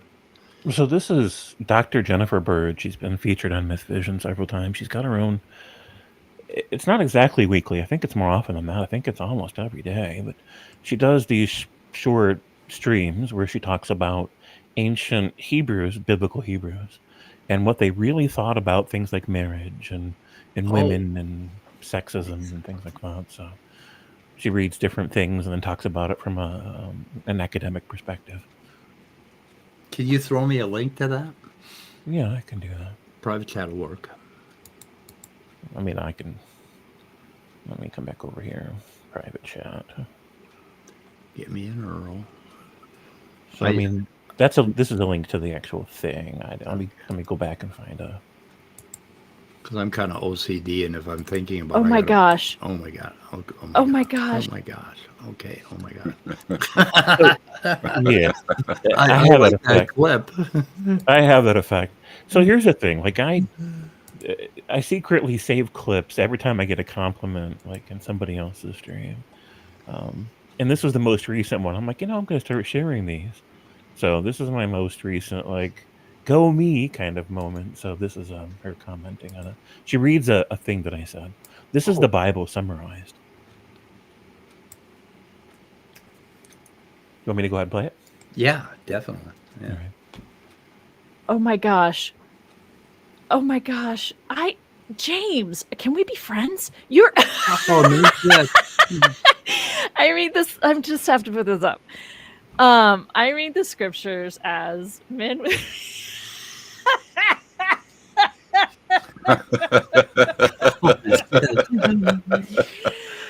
Yes. James, you made her day. Jeez. Oh shit. Yeah. That's So- I feel like I need to yeah, I'm gonna quote you on that. That is good stuff right there. Okay. Wow. Oh my gosh. That's high praise. That was it. Yeah. So, Pretty cool. yeah. I appreciate okay. that. I appreciate some of your stuff. You gotta quit being so hard on yourself, James. Yeah, this is the reason I've been saving clips lately when I say something that somebody else appreciates, because I'm like, it helps remind me that sometimes there is some merit to the junk that goes on in my brain, and sometimes other people do appreciate it. So it's always You need validation. Yeah, sometimes I need some. I won't lie. Yeah. So I had a discussion last night with some gentlemen about the idea that what other people think of us is none of our business, which was a topic at a meeting that I attend. They asked me to do the topic, and that was my topic. What other people think of us is none of our business. Yeah. When you think about it, it's true. For one thing, for the most part, other people aren't fucking thinking about us or thinking about themselves. They're thinking about what you think of them, not what they think of you. So it's just basically it's none of our business. I'm sure. I've been discarding those little pieces of me that are aggravating me. But okay. So we were, well, I don't know. What do we want to do, boys and girls? And buffaloes and bunnies? It's Friday the 13th. Ooh. Is What everybody time? scared? Okay, did I put your fucking link out there? I have it. Oh, We're gonna suck. do a suck. little a shorty tonight. It's just a shorty. So Okay. for everybody with short attention span, tonight is the video for you. We're gonna do a Grassman short on the black cat. So that's at 8:00 Eastern. Trees and I are gonna be on, and we're gonna try and throw in some Grassman shorts. We're calling them. So There he is. Ooh, that looks pretty evil. I did a bunch of AI pictures and mixed them all up there, so we got a little video / slideshow thing going in the background. I'm trying to improve my graphics a little bit as we go. So I'm going to start doing something in the mornings. I'm going to put out like some live videos on my meanderings in the mornings. And I just want to tell everybody, don't fucking watch any of them ever. Okay. I'm just, because I'm going to embarrass myself. You should hook up with Tobin. Tobin's an early morning talker. Really? Mm-hmm. I should hook up with him. Let me link your video here in the description. But yeah, I just it's just that when I wake up in the morning, my mind is on fire. On fire. I started diagramming all the things on my mind today that were rolling around, and then they all started connecting together. Chaos theory, reductionism, JG, fucking what's the name? Bernardo Castrop. All these things started linking together, and I'm like, okay, lay off the fucking caffeine, Mike, and take a little nap. Because I was just like, but I mean, I've got to get this shit out because I want to stream about some of this stuff, and I want to get some of this content out there because I'm gonna die, and it'll be sad if I don't say what I want to say before I die. So I thought I got to get used to talking on streams by myself like you guys are really good at it. I'm afraid to do it. I'm absolutely scared. I'm scared. Speaking of, if you want to hear my thoughts about death, I just did a video on that too. So yeah, that was a good that video was I thought that was an amazing video. I had some thoughts in my head, and I sat down and just James would have been so proud of me. I mean, I just sat down and I wrote out, how many paragraphs, just like in no time at all. I popped on the camera, and I think I only flubbed up once. One blooper there. I had to back up, and otherwise I hit it almost all the way through. It hit me. I had couple of funerals I had to go to. Stuff was on my mind, and I just busted it out, turned on the camera, and put it out there. So yeah, this is it right here. And and we were, and I've been dealing with this stuff, and the anniversary of my daughter's death's coming up on November 4th. And and the fall always leads me to think about, death. Because if you go out in the woods, that's why we have Halloween in the fall, because death, decay is everywhere. You watch everything decay in the woods, and it all lays down under that winter snow, and then all of a sudden in the spring, little sprouts pop up. But the fall is the time when we deal with this shit. And it's kind of an intense time for a lot of people. And while I'm plugging stuff, next Thursday, Leah is going to be on my channel. Leah is a former employee of Ken Ham, and Leah has had a lot of forks in the road with the spiritual journeys and the YEC and things that were experienced and learned working for Ken Ham. So we should have a great conversation with Leah next Thursday at 7 p.m. Eastern. I'm absolutely sure that you linked this in the private chat, James. Wait, what?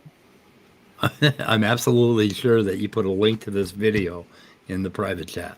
Oh, yeah. I'm absolutely sure that you did that. I probably didn't. It's just okay. Let me. Okay, I gotta get some eye drops. I don't see it. No, I think this might be like something that I shared screen with. I don't think I linked it. Yeah, I'd like you to link it so I can put it in my description. I like to link every single video I show to save people the time of saying, "Hey, that's interesting. I'd like to watch it in its entirety." That's fair. Let me go ahead and do that now then. Thanks. This is just a short clip. This is one of my. I'm just going to share one last "Go James Go" little things. Eventually I'm going to make this is going to be part of the intro that I make for my channel, I think, at some point. I just haven't done it yet. Cool. So that or an outro that might work as great as an outro, but let me go ahead and play it real quick just because I can, and it's completely off topic. So let's turn sound up here. Just know you get a lot more credibility when you're James Apperson and it's your picture. It's true. You win. You win. That's it.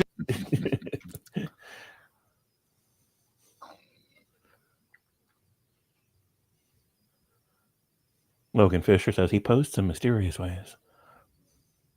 You guys still with me? Yep. All right.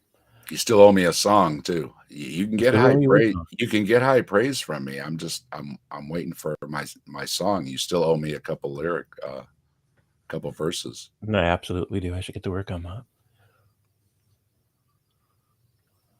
that. Where'd Mike go? Is he still with us? He's It's gone. possible. I was muted. Oh, okay. Oh, am I gone? Where the fuck am I? Oh, No, I'm still Well, here. Yeah, I'm still That's here. relativistic. I mean, Fuck, I thought I was gone for a minute. God, and I looked around. I looked at my hands, and like they were fading. Anyway, there are so many good channels out there that have like 1.5K subscribers, and like, what the fuck? And then you go look at some Christian bullshit or some idiot like Bernardo Castro, and he's got like tons of fucking followers. What is going on? We're doing the wrong thing.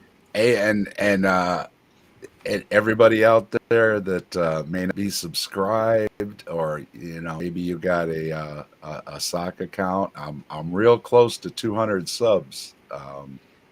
You aren't there yet? Real close. I'd appreciate just a couple more, and You need 6 more. I have a 200 sub stream, and we'll have a little fun. Ah, And I'm up to almost 9,000 views. So if I get a bump from everybody a little bit here, I could have 200 subs and 10,000 views about the same time.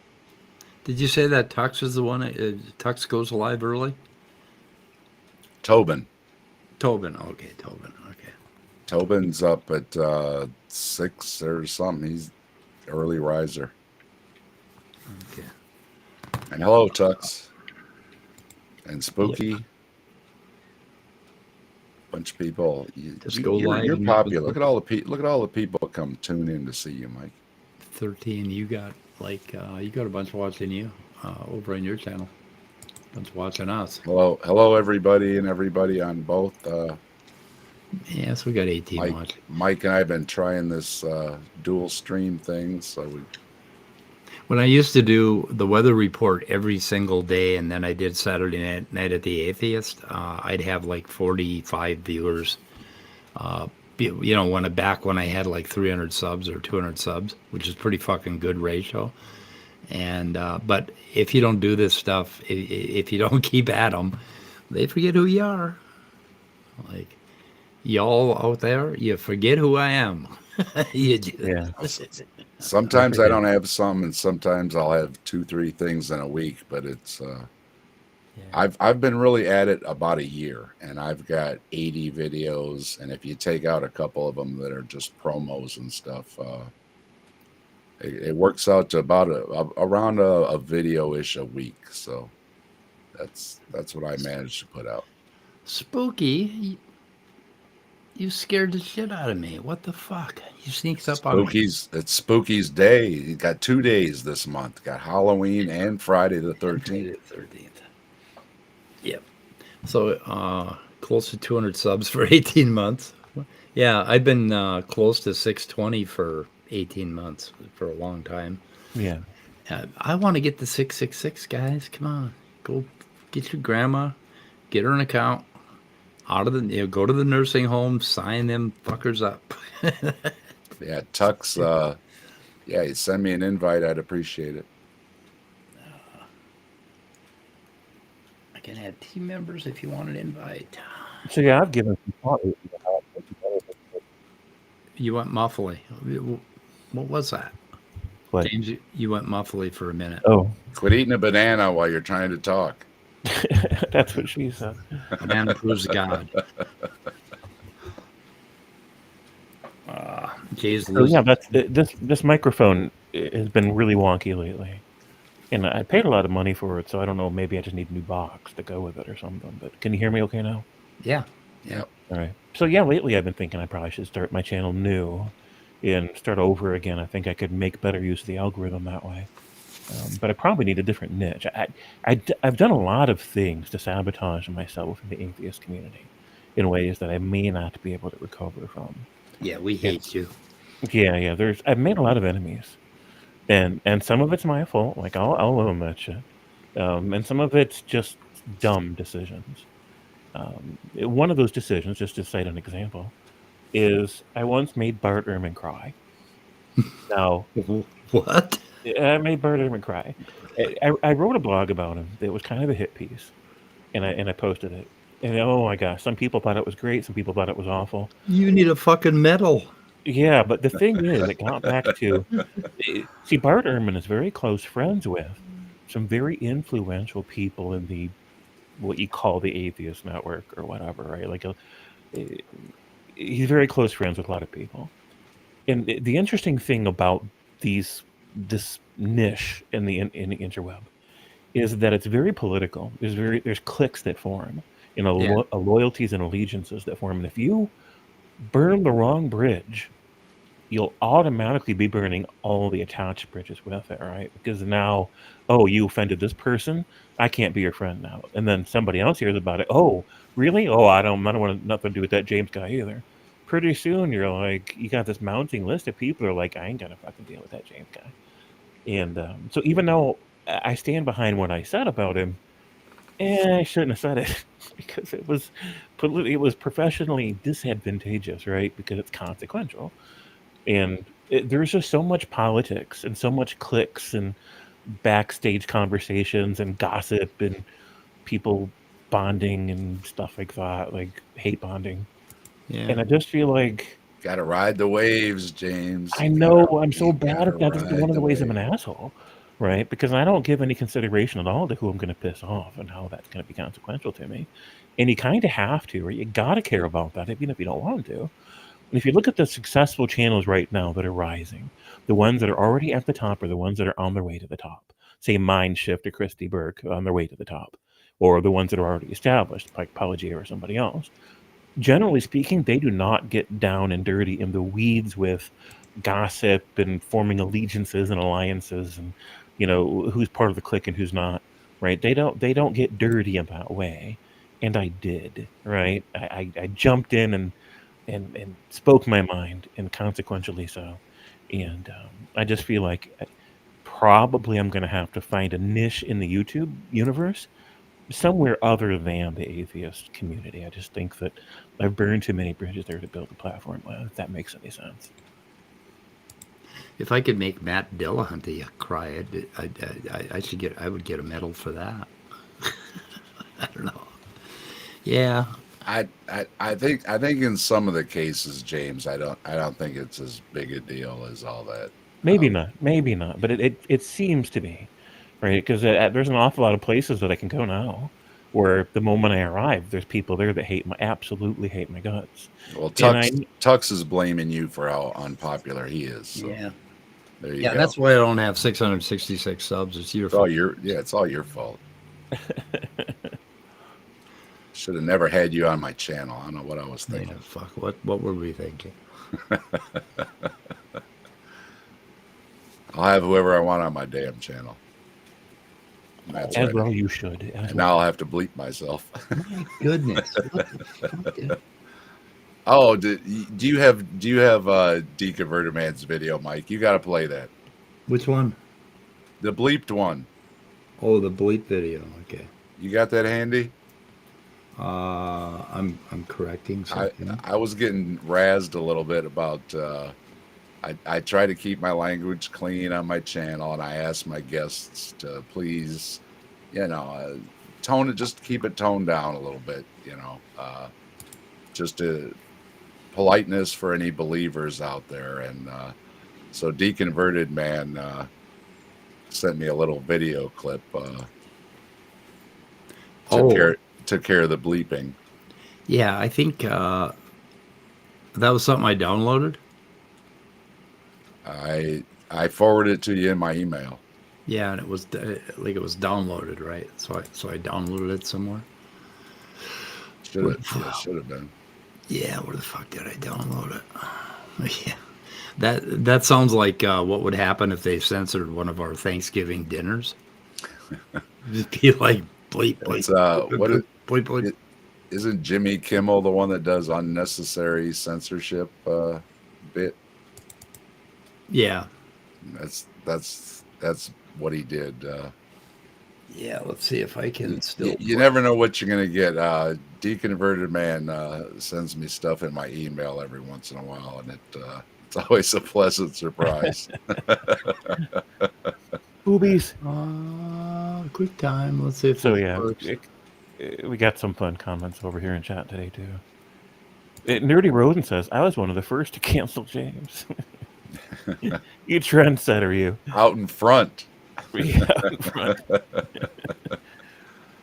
I got to go down to my audio settings and make sure I can actually play QuickTime. I don't even have it in here. Where's my Chrome? Okay, there's Stream 1. Spooky says, "I must remember to unsub from Apperson." And B.S. Lewis being supportive says, "You're fine, James." Okay, so Hello, BS. This pipeline. This might actually play. Let me see here. Okay. All hail Bigfoot. QuickTime. Okay. Let's see if I can play QuickTime. Let's see if it actually. You can hear the song. We're out here by. I heard it. That's my buddy right there. What's up? We're out here by. We got some. We got big. We got. We got Easter Island. We got a. What do you think? You see? Yep. A little unnecessary censorship there. I was, I would pop the email out and I'm just cracking up. I'm like, yeah, cool. Well, we were gonna do JG's syllogism. Remember? you better do it because Jay's been itching to hear it. Oh, really? Well, there you go. Let's see. Let's get rid of that. Let's turn that on. Okay, here we go. Okay, I told them they're correct that I'm implicitly affirming the Christian worldview, blah, blah, blah. But here's what stumped them. I asked, what are you implicitly affirming by saying you lack belief in God? And let's see here. So then it goes on.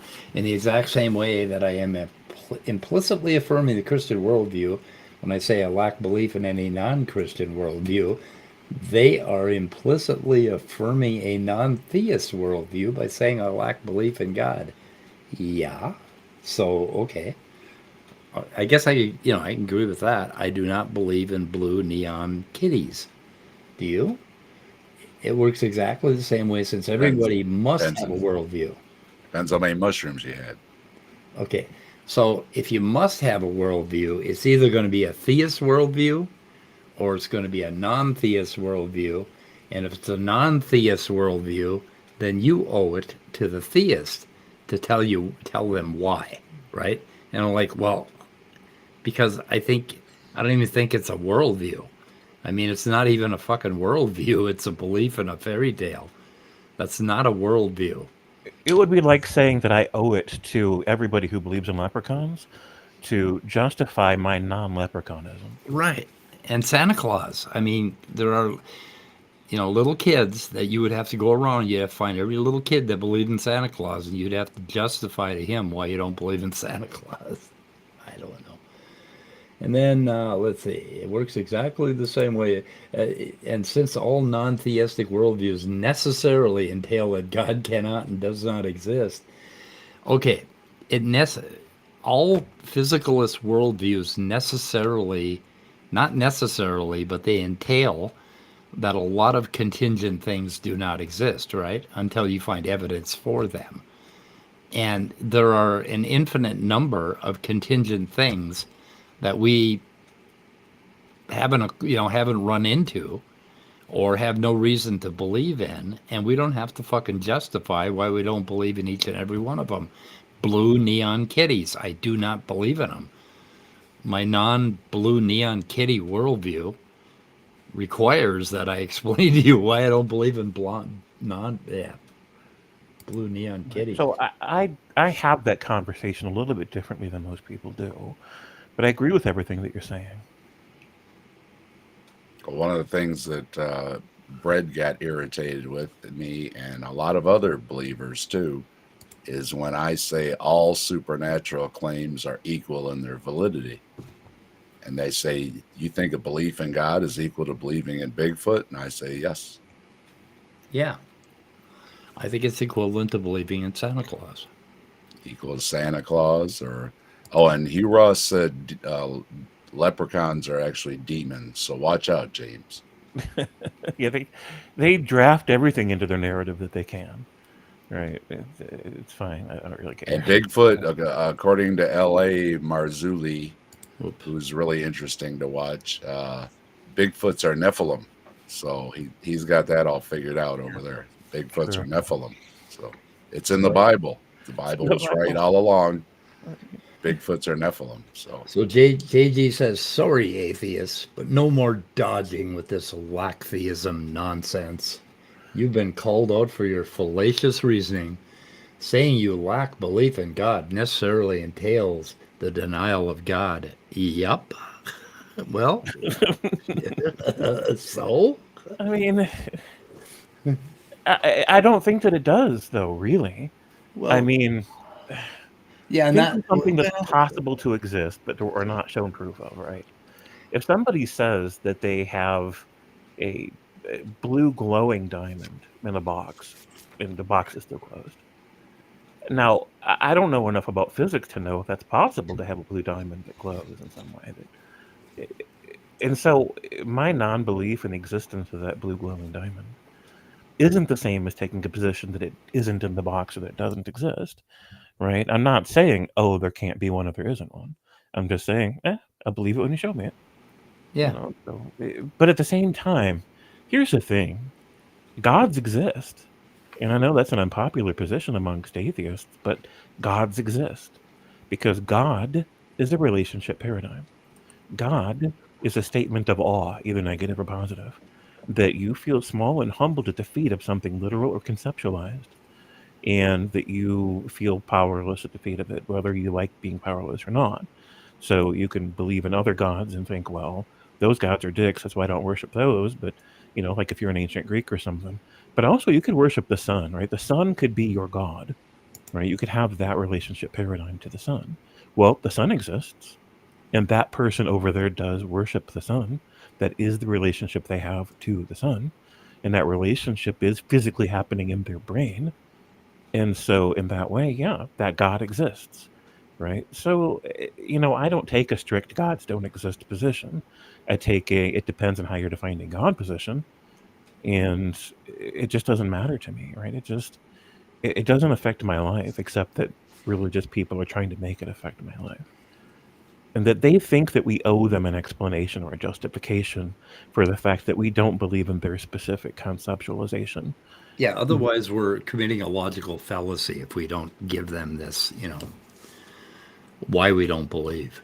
This is all nonsense. Let's talk about the serious things. BS is challenging me. Is it Bigfoots or big feet? These are the important important questions we need to resolve. Yeah, they're much more important questions. They've been arguing gods long enough. Let's move on to is it Bigfoots or big feet? Yeah, I don't know. Well, it's just that 50% of Americans still, you know, say they believe in this stuff. That really disturbs me. Oh, here's his. Okay, so but it just made that's a literal. That's not moderates. Those are literals. Those are Adam and Eve, Noah's Ark. You know, a lot of these things are. It's not a minority. When pressed, they'll say, "Oh yeah, these things happened," and you're like, "Aren't you about to do surgery on me?" You know? Yeah, it isn't just believing in God; it's believing in all this other crazy shit. You know, talking snakes and donkeys or whatever the hell they have.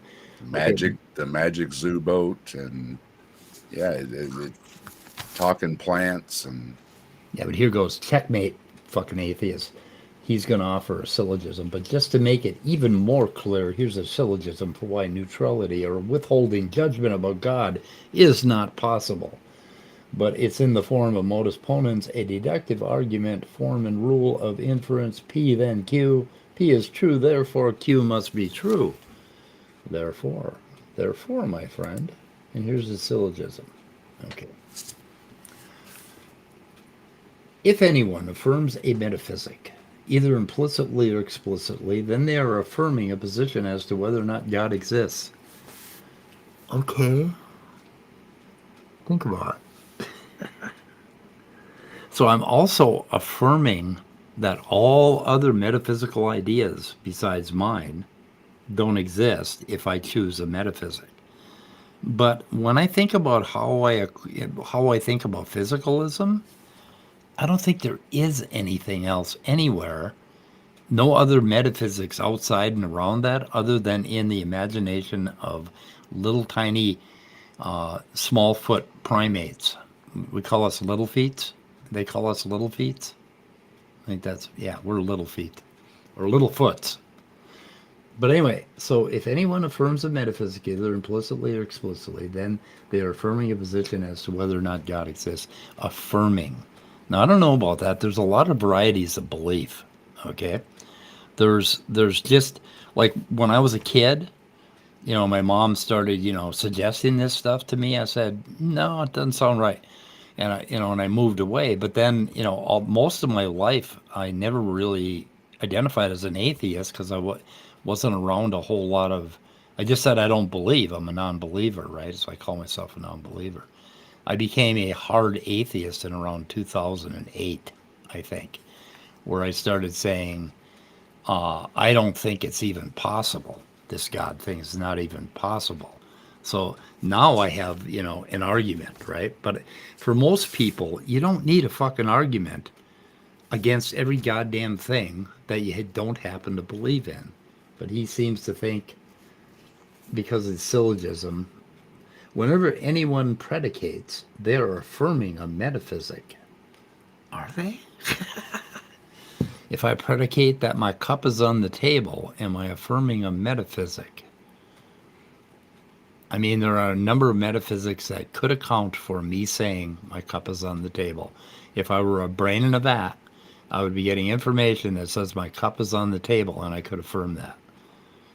So I don't think I'm affirming a metaphysic. And a brain in a vat doesn't change anything, because if that's the reality we deal with, and there are rules set up for the brain in the vat that follow the laws of physics, et cetera, then it doesn't matter.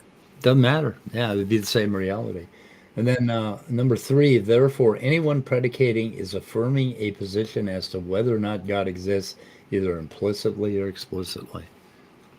Blah, blah, blah. We got somebody. Sounds like North Dawkins to me. Who do we got? Who do we got? Yeah. Who are you? Mr. J. Oh, Jay. Mother Jay. Master J. Master J. So what do you think of his slam dunk argument against Leophilius? I think I've heard this used before. My brain is pretty foggy right now because, man, I drank a fuck ton of wine last night. I think he's trying to like, I think this kind of looks like a brute, to me it seems kind of like a brute force thing. Like, if you're willing to entertain the concept of a God, you're somehow affirming it. Yeah. But it's like, no, you've presented me with a concept for this thing, you make claims about this thing, and then you've described it, so that basically you've set up the concept for it, and now you're telling me it's not only just a thing, but it's also necessary for everything. Cool. You're going to show it to me? So first you got to show me that it actually exists. Then there follows, you got to show me that it actually does these things, right? So cool. But until you show me, what do you got? You just have the concept that you've presented, but nothing to really back up, no object to really comport to it.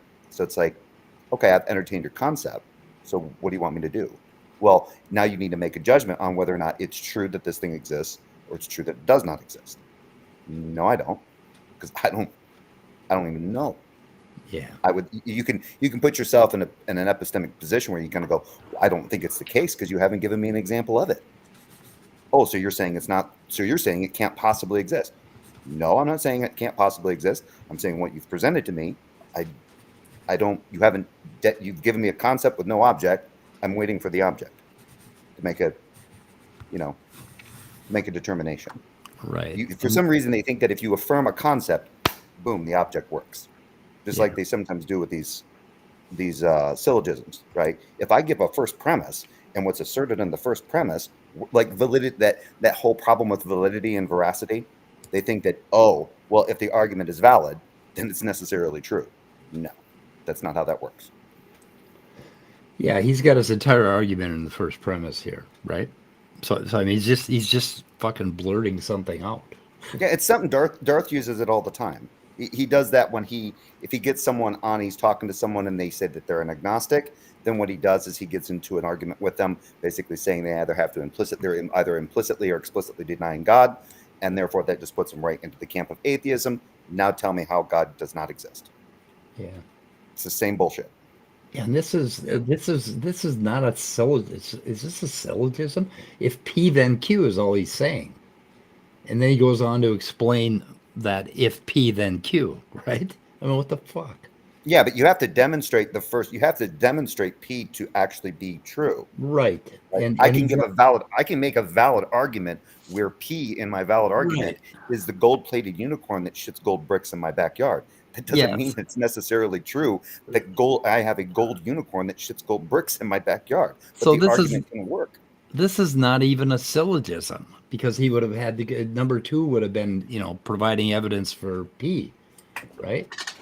But he doesn't do that. He just says, if P, then Q. Checkmate, atheists. He didn't even fucking get logic. Yeah. It's basically like saying, if you grant the premise for the sake of argument. So if somebody's laying out this argument, and then you can say, well, let me grant the first premise, or I'll grant the second one, or whatever. You can do that. That doesn't mean you're necessarily affirming or denying anything. Again, this person is trying, the argument is meant to basically make a case for why something is what it is. Right. But the problem is that when it comes to like a God, this is pretty extreme claim, right? It's a God. It's something that some people say it transcends space and time. And if it didn't exist, nothing else would exist. Neat. Yeah, this is really bad. I didn't really look at it before in any detail, but this isn't even a fucking syllogism. It's just him making an assertion. P then Q. Fuck you. Yeah, neat. Like, thank you for demonstrating modus ponens. Yeah, but what's really going on in the person's mind when they do this is, at that particular point, all that's happening there is you're just basically saying, the argument structure is valid, but each premise has to be evaluated. So he hasn't conquered that. Just because you have a valid syllogism does not mean that everything and go, see, it's valid. So therefore, everything about this is true. No. Yeah. I think a lot of those guys still have that fucking problem. Yeah. The problem is that he's not, okay, the second part of the modus ponens should be P. Well, he says P is true. Whenever anyone predicate, I guess he's kind of like putting up an argument for P. Well, if P is true. So how that should be is if P, then Q. And then it says P is true. Yes, but you have to demonstrate P is true. Right.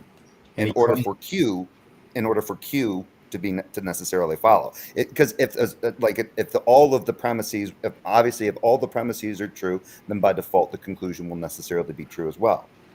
But you have to determine each one of those premises to be true in order for the argument to be sound. If it rains, then the ground will be wet. It is raining, therefore the ground is wet.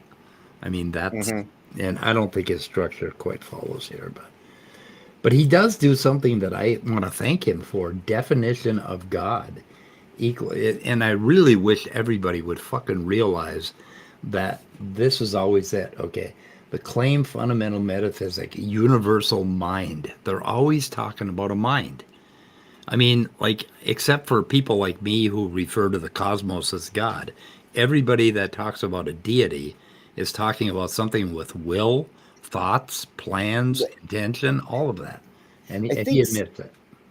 Yeah, I think some of it might come from like Berkeley and idealism, where basically they kind of hold that God is a mind that basically holds things together. So it's another form of like idealism. Yeah.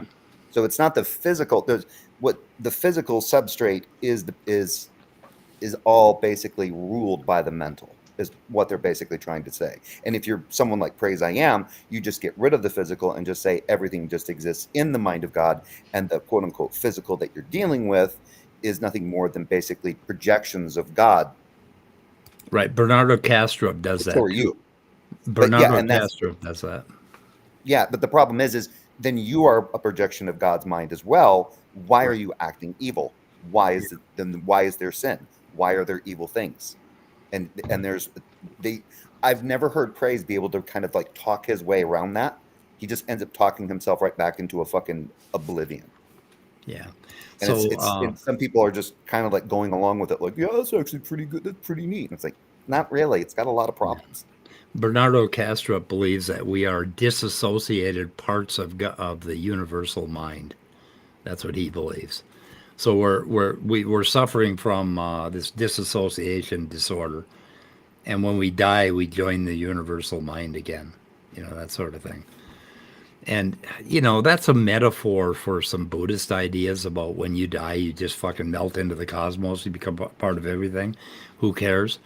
But Bernardo Castro makes like all these fucking really bad arguments for why physicalism is. What is the name of his book? Why Physicalism is Nonsense. That's what he named his fucking book. Who is this Bernardo? I've heard the name before, but I'm blanking on the face. Okay, there's Mike wants to show the clip of him rage quitting. So here's the perfect opportunity for you to play that clip. Yeah, this would be a perfect opportunity for it. Yeah, because I think I've heard this name before, but I'm just not putting the name to the person. Okay, you heard of the Censorship Foundation? It's a well-funded foundation for Wu. Vaguely. Castro Rage. Essentia just reminded me of that freaking, you know, those drinks that you can buy, you know, the meal replacement shakes that you. Essentia. Yeah. The drink, the shake. Smart water. Okay, here we go. Okay, this is. I think there's also the water too. There's essential water. That I think really non. Okay, hang on a second here. We're gonna go to Castro Rage Quit.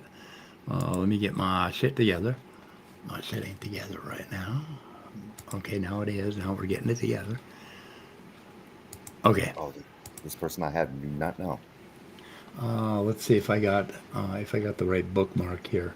I don't want to fuck up. Right when he says that's silly. Yeah. So is it like at 10? Okay, there's Bernardo Castro up on the upper left. I'm not sure if this is it or not. We'll try it. Response? That was silly. I mean, it's just what he said was just silly. How could you have a... What he said is basically physics has disproved physicalism. Okay. And he smiled there at first. Did you notice that? Yep, when he first said it, he kind of smiled and took a drink, and then he decides to cop an attitude. Yeah, but I got another video that goes through and highlights all the parts before where Kastrup called him stupid, called his ideas stupid, and Kastrup was like coming at him, right? But watch what happens. Wait, Kastrup's the guy. Several theories. The GRW theory will predict. Hang on a second. What's it? So Bernardo Castro is the one that was taking the drink out of the flask, out of the bottle, right? Yeah, right there. Yep. Salt and pepper. Yep. Did you guys that look where you paused it? He got that what you talking about, Willis look on his face. Yeah, that was priceless. Go ahead. Sorry. Now you could Photoshop that picture right there. Well, he just got done explaining his idea, and then the retort is, that's silly. Right. Yeah. Yeah, and his idea was that non-locality is disprove physicalism and whatever. Okay, let's just listen to the rage quit. You have a theory. You have actually several theories. The GRW theory will predict the results of these experiments. The many worlds theory will predict the results of these experiments insofar as you can understand it. A pilot wave theory, whether you're using particles or fields, you can have a pilot wave theory using fields. You can see how the word silly is slowly seeping into his mind. and getting down into that fucking limbic area or that amygdala and just, okay. Fields, if you prefer them. That'll predict the results of these experiments. They're all non-local theories. The experiments refute locality. How could a physical experiment refute whatever? I don't know what you mean by physical realism, that there's a physical world. How could you do that? If all of those theories can describe the laboratory in purely physical terms, can give you dynamics for the things in purely mathematical physical terms, and will predict exactly what happened. So the results of those experiments cannot conceivably refute physical reality or physical realism, whatever you mean by that, because they're predicted by clear physical theories. So that's stupid. That's just stupid. It's all it refutes. It's just completely stupid. I'm sorry, let me finish. You have non-local theories, like a pilot wave theory that's clearly non-local, collapse theory that's clearly non-local. They predict these results. Period. So the result that's just stupid. Okay, hold on. Professor, you're finished? Yeah. Okay. Kurt, I'm not sure I want to do this. Somebody who already starts by saying this is just silly, when 80% of the community takes these statements seriously. This is a non-physicist. Let's start from that. No, He's let's not doing start from physical that. research.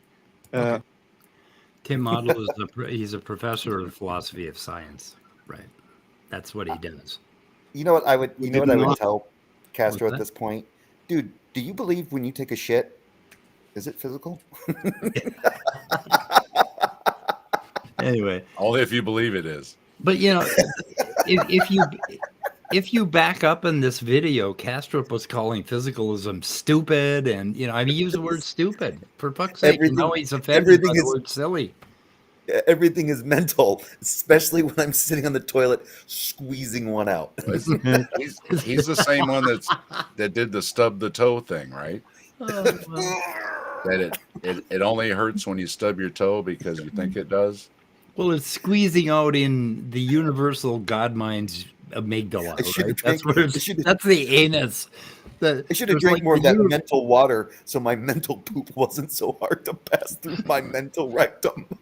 No, there's got to be a universal anus in the God mind. Yep. Where all that shit happens. That's where shit happens. Yep. God's mind is always on how things poop and eat. And fun. Yeah, they never think about that, do they? They're always with this lofty stuff like love, you know, and peace and all that. Nope. Okay, let's watch this rage quit. I mean, it's pretty quick. I think. Win the Nobel Prize last year. So if that's how he's going to behave, I'll stop right now. Good. Somebody who just calls me silly. With the phrase, we even have an interaction. Fantasy. I'm not going You're to the do one this. who started with the insulting language. I love you, man. I really love you. But this is not an appropriate start. This is not. There's no sense of collegiality or respect. I'm up for a hard engagement, but not an engagement whose first word is, "This is just silly." No, I was responding to her saying, screw you. I have no respect for you, sir. Okay. What'd you say, Jay? He said this. You started out with this one word, and then he quoted him. I'm like, that's more than one word. Yeah, that's just me being pedantic. I'm going to leave. I love you, man. I really didn't want this, but this is not something I am willing to do. There is no sense of professional cordiality or respect in this. Okay, and he's repeating things that are just stupid. To say that the many worlds theory explains the results of these experiments is a grotesque theoretical fantasy. So I'm not going to participate in this. Okay? Ciao, buddy. So I'm sorry. Maybe you can interview us separately, but I'm not going to interact with this individual. You're the one who started it. Okay. You started with this. Yeah, he called it he called physicalism some kind of fantasy, and he was in fact, if you listen to Bernardo Kastrup, his entire argument against physicalism is pretty much, it's just stupid. Physicalism is stupid, therefore and he comes up with all these bullshit ideas about, you know, well, to be fair, you can't reduce the mind. We were To be fair, Mike, we were sounding a little incredulous and silly ourselves, and we were sitting there talking, making jokes about his opinion by comparing it to how he wraps his head around the idea of taking a shit as being mental. Yeah, you're right. Well, yeah, we're not going to be nice to the man. And I don't think he deserves it. Like, I read a little bit about him, and apparently he behaves this way on forums too, where he just gets offended and he starts firing back at people. He's not particularly. Well, it's the same thing like with Cy and them were crying about the other day. I go out there and engage, but when they say something I don't like, then I'm going to get all bent, and then I'm going to go say, "Oh, they're mean to me," and it's like. No, challenging you is not being mean to you. It's just challenging what you said. That's all. Yeah, I want to point out another guy with a YouTube site. His name is Mandible, Mandibilil, Mandibilil, or something. It's right here. Let's see if you can see it. Mandibilil. Anyway, he goes after Castrop, and he goes after this other person. There's this Castrop groupie, Consciousness Squared, and he promotes Castrop's ideas. And anyway, this guy goes after that. He goes after the Rage Quit video, and I'll see if I can find that. Rage Quit. Where's his Rage Quit? Bernardo Casperin's disciples. Let me see his videos. It must be the season because he had the Peter Hitchens Rage Quit too. Yeah. When he kind of started, it sounded like Bernardo was like trying to put himself kind of above the other guy, like saying, "Oh, you're just not being fair to me," blah blah blah. Especially when you start out by saying this is just silly. I would have just sat there as that other guy and just started doing that, the world's tiniest violin, just playing just for you. Yeah. Here's a video. Bernardo Castrop acts like a spoiled princess. Leo, if you're still listening, you better take heed. Don't get the folks rage quitting on you down there in Texas. It's going to be like a Mike Tyson fight where you pay the big bucks and then he walks out, throws one punch, and it's over. Anyway, I like this Mandible guy. He made a comment on one of the videos, and that's how I found him. Let's see. So this is the Princess Rage Quit. Anyway, he goes through the whole Rage Quit pretty well, and he points out all the shit that Bernardo Castrop had said to this guy, right? And this guy's a philosopher. He's philosophy of science is his thing. I've got his Wikipedia somewhere, I think. What's his name? Tim Maudlin, yeah. So Tim Maudlin, American philosopher of science, done influential work on the metaphysical foundations of physics and logic. Let's see, contemporary philosophy, school analytic philosophy. He's a mathematician, and I should probably put Chrome all on, but I will link him too. So I can't figure out how to get my camera to work on this thing. It keeps asking for the OBS freaking virtual camera for some. I'm like, wow, what? Yeah, you got to switch. Go to settings, I think it is, and you got to switch away from your OBS unless you want to fire up OBS. Yeah, but it's not even giving me my camera to my computer. It gives me a USB 2.0 HD UVC webcam, and when I click on it, I get jack all. What the hell? Oh, let's see here. Okay. Let me try that. Nope. Maybe. Oh, there it is. Jesus Christ, my face is red. Fuck that. I know. I turned my camera on and like, holy fuck, I'm old. What the fuck? I had the dog at the dog park for like 3 hours yesterday. I didn't even realize I was going to be there that long. But the muskie played hard. Yeah. Well, yeah, I appreciate the couple of people that just subscribed. Getting closer. Cool. You're at 198? Or getting closer. 196. I need subs too, people. Get Grandma to sub. Get Mike those subs. And yeah. We need a 666 on there. Ian Chen had he subscribed. He subscribed on his sock account. He had his daughter, who was not even born yet, subscribed to my channel, and his wife. Now that Yeah, those are loyal fucking listeners, right? Ian, way to go, Ian. His kid got a subscription to my site before she even was born. I set up the Grassman channel because we're gonna move the Grassman Chronicles to its own channel eventually, and so everybody got a sock from the Grassman too. So. Yeah, I subscribe to all my socks. Anyway. So yeah, if anybody enjoys the Grassman, make sure you subscribe over on the Grassman Chronicles channel because we're going to move it over there. There's a video on my channel with a link. So, because Trees and I are getting that set up, and then we're going to do it on its own channel eventually. So. Spoiler: only the Christian God exists. JG. Spoil. Yeah. We're gonna prove God, and then spoiler alert. Gonna throw that shit in. What fucking just go home already. That's a Sal approach. That's the Sal approach. Yeah. Just go home already. We won. We got God. You scientists all go home. Might as well just call it a day. I'm glad. I'm so glad you have fun with your imaginary friend.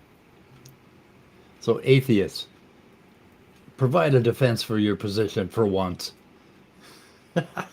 A universal mind doesn't exist because, and he puts a blank for us to fill in the blank. But there's not enough space there. I can't fucking do that. I'm going to need more space than because that. Because of the description you just gave. It's immaterial. It's non-physical. It's outside of time. Yeah, the epistemic, the epistemic state where you basically are of a position that you don't believe when someone tells you that a God exists, based on however they're describing it, whatever it's supposedly necessary for, and you not believing them does not mean you have to give them an alternative. That is fucking retarded. I can't You don't have to give them an alternative. When they go, well, if you don't think it's God, then what is it? I don't know, but you're not making me. You're not helping your case. If now you're looking to me for an alternative, you should just be able to show it. And if it's undeniable, it's good. It's solved. If I can change God to Bigfoot and it still makes sense to you, that should be a red flag. I think I found a possible reason for divine hiddenness. Like, for instance, if I told you that I had a 10-inch dick, and you said, no, you don't, and I said, well, I could show you, and you said, congratulations. No, don't. You said no. It's like, maybe I want to keep that shit hidden, right? Like, maybe I don't want to pull my dick out. But at least we have examples of dicks. 10-inch dicks. 10 inches. Right? Well, yeah, when you go when you go to a dragon in my garage, then then it's a different thing. Yeah. Me and my brother brought our wives to The Devil and Miss Jones and Deep Throat because we wanted to experience a porno movie downtown Minneapolis. And there were fucking people all around us whacking off in the fucking seats. Oh. And I think, who the fuck's that guy with the fucking enormous dick that he just recently died? John Holmes. Johnny Holmes. I don't know if he's dead or not. But I mean, we're like, what the fuck was that? What the fuck? My grandparents. We ran out of the theater. My grandparents would do interesting things for birthdays or anniversaries or whatever because they had a nice house. They had all kind of doodads. Nothing to buy each other. And so the one year they went to the adult theater here in town and they watched an adult movie for the evening, and they told us all about it. No. Wait, I want to say something about a comment that I saw from Nerdy Rodent. He said both me and my dragon have 10-inch dicks. Congratulations, Nerdy Rodent. I'm sorry for the size of that penis for that dragon, though. Either it's a small dragon or it's a very large dragon, right? With a very small dick in comparison. It always makes me think that there was an X-Files episode about the genie, and they had a guy in the morgue, and he died because he wished for a giant member. But when all the blood went to fill it, it killed him. Right? That's what. Okay, Johnny Holmes in that video or the fucking thing I saw with him, if he got an erection, it would kill him.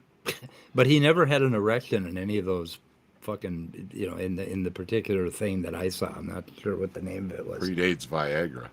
Yeah, what the fuck? But can you imagine if you had a dragon? Like if a dragon was like a puppy, how puppies like to hump on your leg? What if your dragon did that? Ask Ken He Ham. says, wait till Nerdy There's- tells you about the size of his balls. That's a question for you to submit to Ken Ham there, Mike. Yeah, what if because he believes in the fucking dragons. That's right. Oh, yeah, they just had I'm a gonna ask dragon him. video out not too long ago. What, dragons or Leviathan? Which one? Ken Ham says when the Bible mentions dragons, they're actually talking about dinosaurs, and that dinosaurs are actually in the Bible. They just called them dragons. Because Dragons the word have dinosaur right. didn't Okay. come until the 1840 or whatever the year is. Because He a woolly always mammoth, says- I agree with him. Woolly mammoths definitely look like dragons. Any depiction of a dragon I have ever seen definitely resembles that of a woolly mammoth or a saber-toothed tiger. Holy shit, Ham. Do dragons hump your leg? I'll probably get banned on answers in Genesis if I ask him that question. Ken Ham is king of post hoc. Anything that you find anywhere, he'll find something in the Bible that says, see, there it is. There it is. Yeah, and everything in his brain is going, you need to accept that the God is true in order to accept everything else that I'm saying is being true. Yeah, that's the problem. You haven't fucking said anything about God being true. And even if God were true, that still doesn't necessarily validate these claims from the Bible saying that the dragons are necessarily dinosaurs. God is true. You're suppressing it in your unrighteousness. All fucking day long, Dave. So, Jay, do you like philosophy of the mind? I don't think I've really, I don't have anything against it. I don't think I've really read a whole lot on it, though. But I mean, have you engaged in conversations about philosophy of the mind? Because I was talking about representationalism, which is an idea that a lot of physicalists and neuroscientists hold. Well, not modern neuroscientists. I think they gave it up. But anyway, yeah, I don't know. I wouldn't mind having people to converse with about this stuff. Because what the fuck are you doing, Cat? He's rubbing his cheek on my camera. You need to set an open mic up and give folks a couple days notice, and then Yeah. you could get a bunch of A bunch little of people that panel want to going. talk about it, right? Right. Yeah. Anyway. Yeah, because I want to get more and more into it, I think. And I think I am going to try some solo early morning streams and just see what I can always take them down if they're bullshit. Don't invite James because yeah, that'll just ruin it. Last time I did it, what everybody says about James. Jeez, that guy. Yeah. Love you, brother. Last time I did a solo stream was a pretty bad day for me about 3 years ago, and I don't think anybody ever watched it, fortunately. But I got out raw. Anytime I've ever asked a favor of James, he's always been there for me. So always appreciated. Oh yeah, and James always shows up. Yep. And He always shows up. Jay, you hardly ever show up, you fucker. I show up, but I just stay in the back. Yeah. What do you think of my little avatar there? That's AI of the captive desk. Yeah. Looks horrible. I got a whole bunch of them. Well, at least you're Some honest. of them are pretty farm out. Shit, I haven't done a video in God knows how long. A month, 2 months. It'll just cost you subs. So. Yeah, well, I did the one. I think the last one I did was commentary on that debate between Aaron Ra and Daniel Hakapichu. Oh, is that the Muslim guy with the Muslim skeptic attitude? Mm-hmm. Okay. One that Delahante walked over to, and they had to jump up there. They thought there was going to be an alternate. Yeah, they thought they were going to be fight. that guy pisses me off. He does. Nerdy's answer to my my query about do dragons hump your leg? Cover your garage. Well, what I thought was funny was listening to it.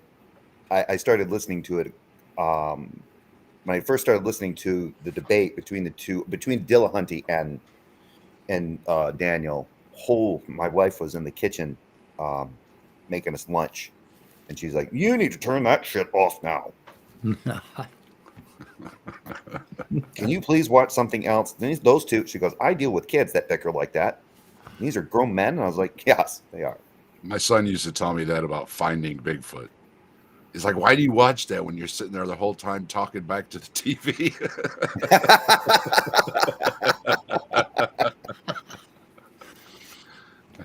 It validates my existence, son. Go away. Let me have my fun. I can't resist. I can't resist. Okay, guys, we're bleeding losers again. I think we're gonna end it. We're at 2 hours and 30 minutes. I gotta have something to snack on and get ready. One more reminder: we're gonna have a shorty on tonight on Black Cats to celebrate Friday the 13th at 7 p.m. 7 p.m. in the one true time zone. In your time zone, that weird one. But in my time zone, it's at 8 o'clock Eastern. Yeah, for those bullshit. OTTZ. Trees and I we're going to do a live shorty. So it's for like, okay. Again, you got that short attention span.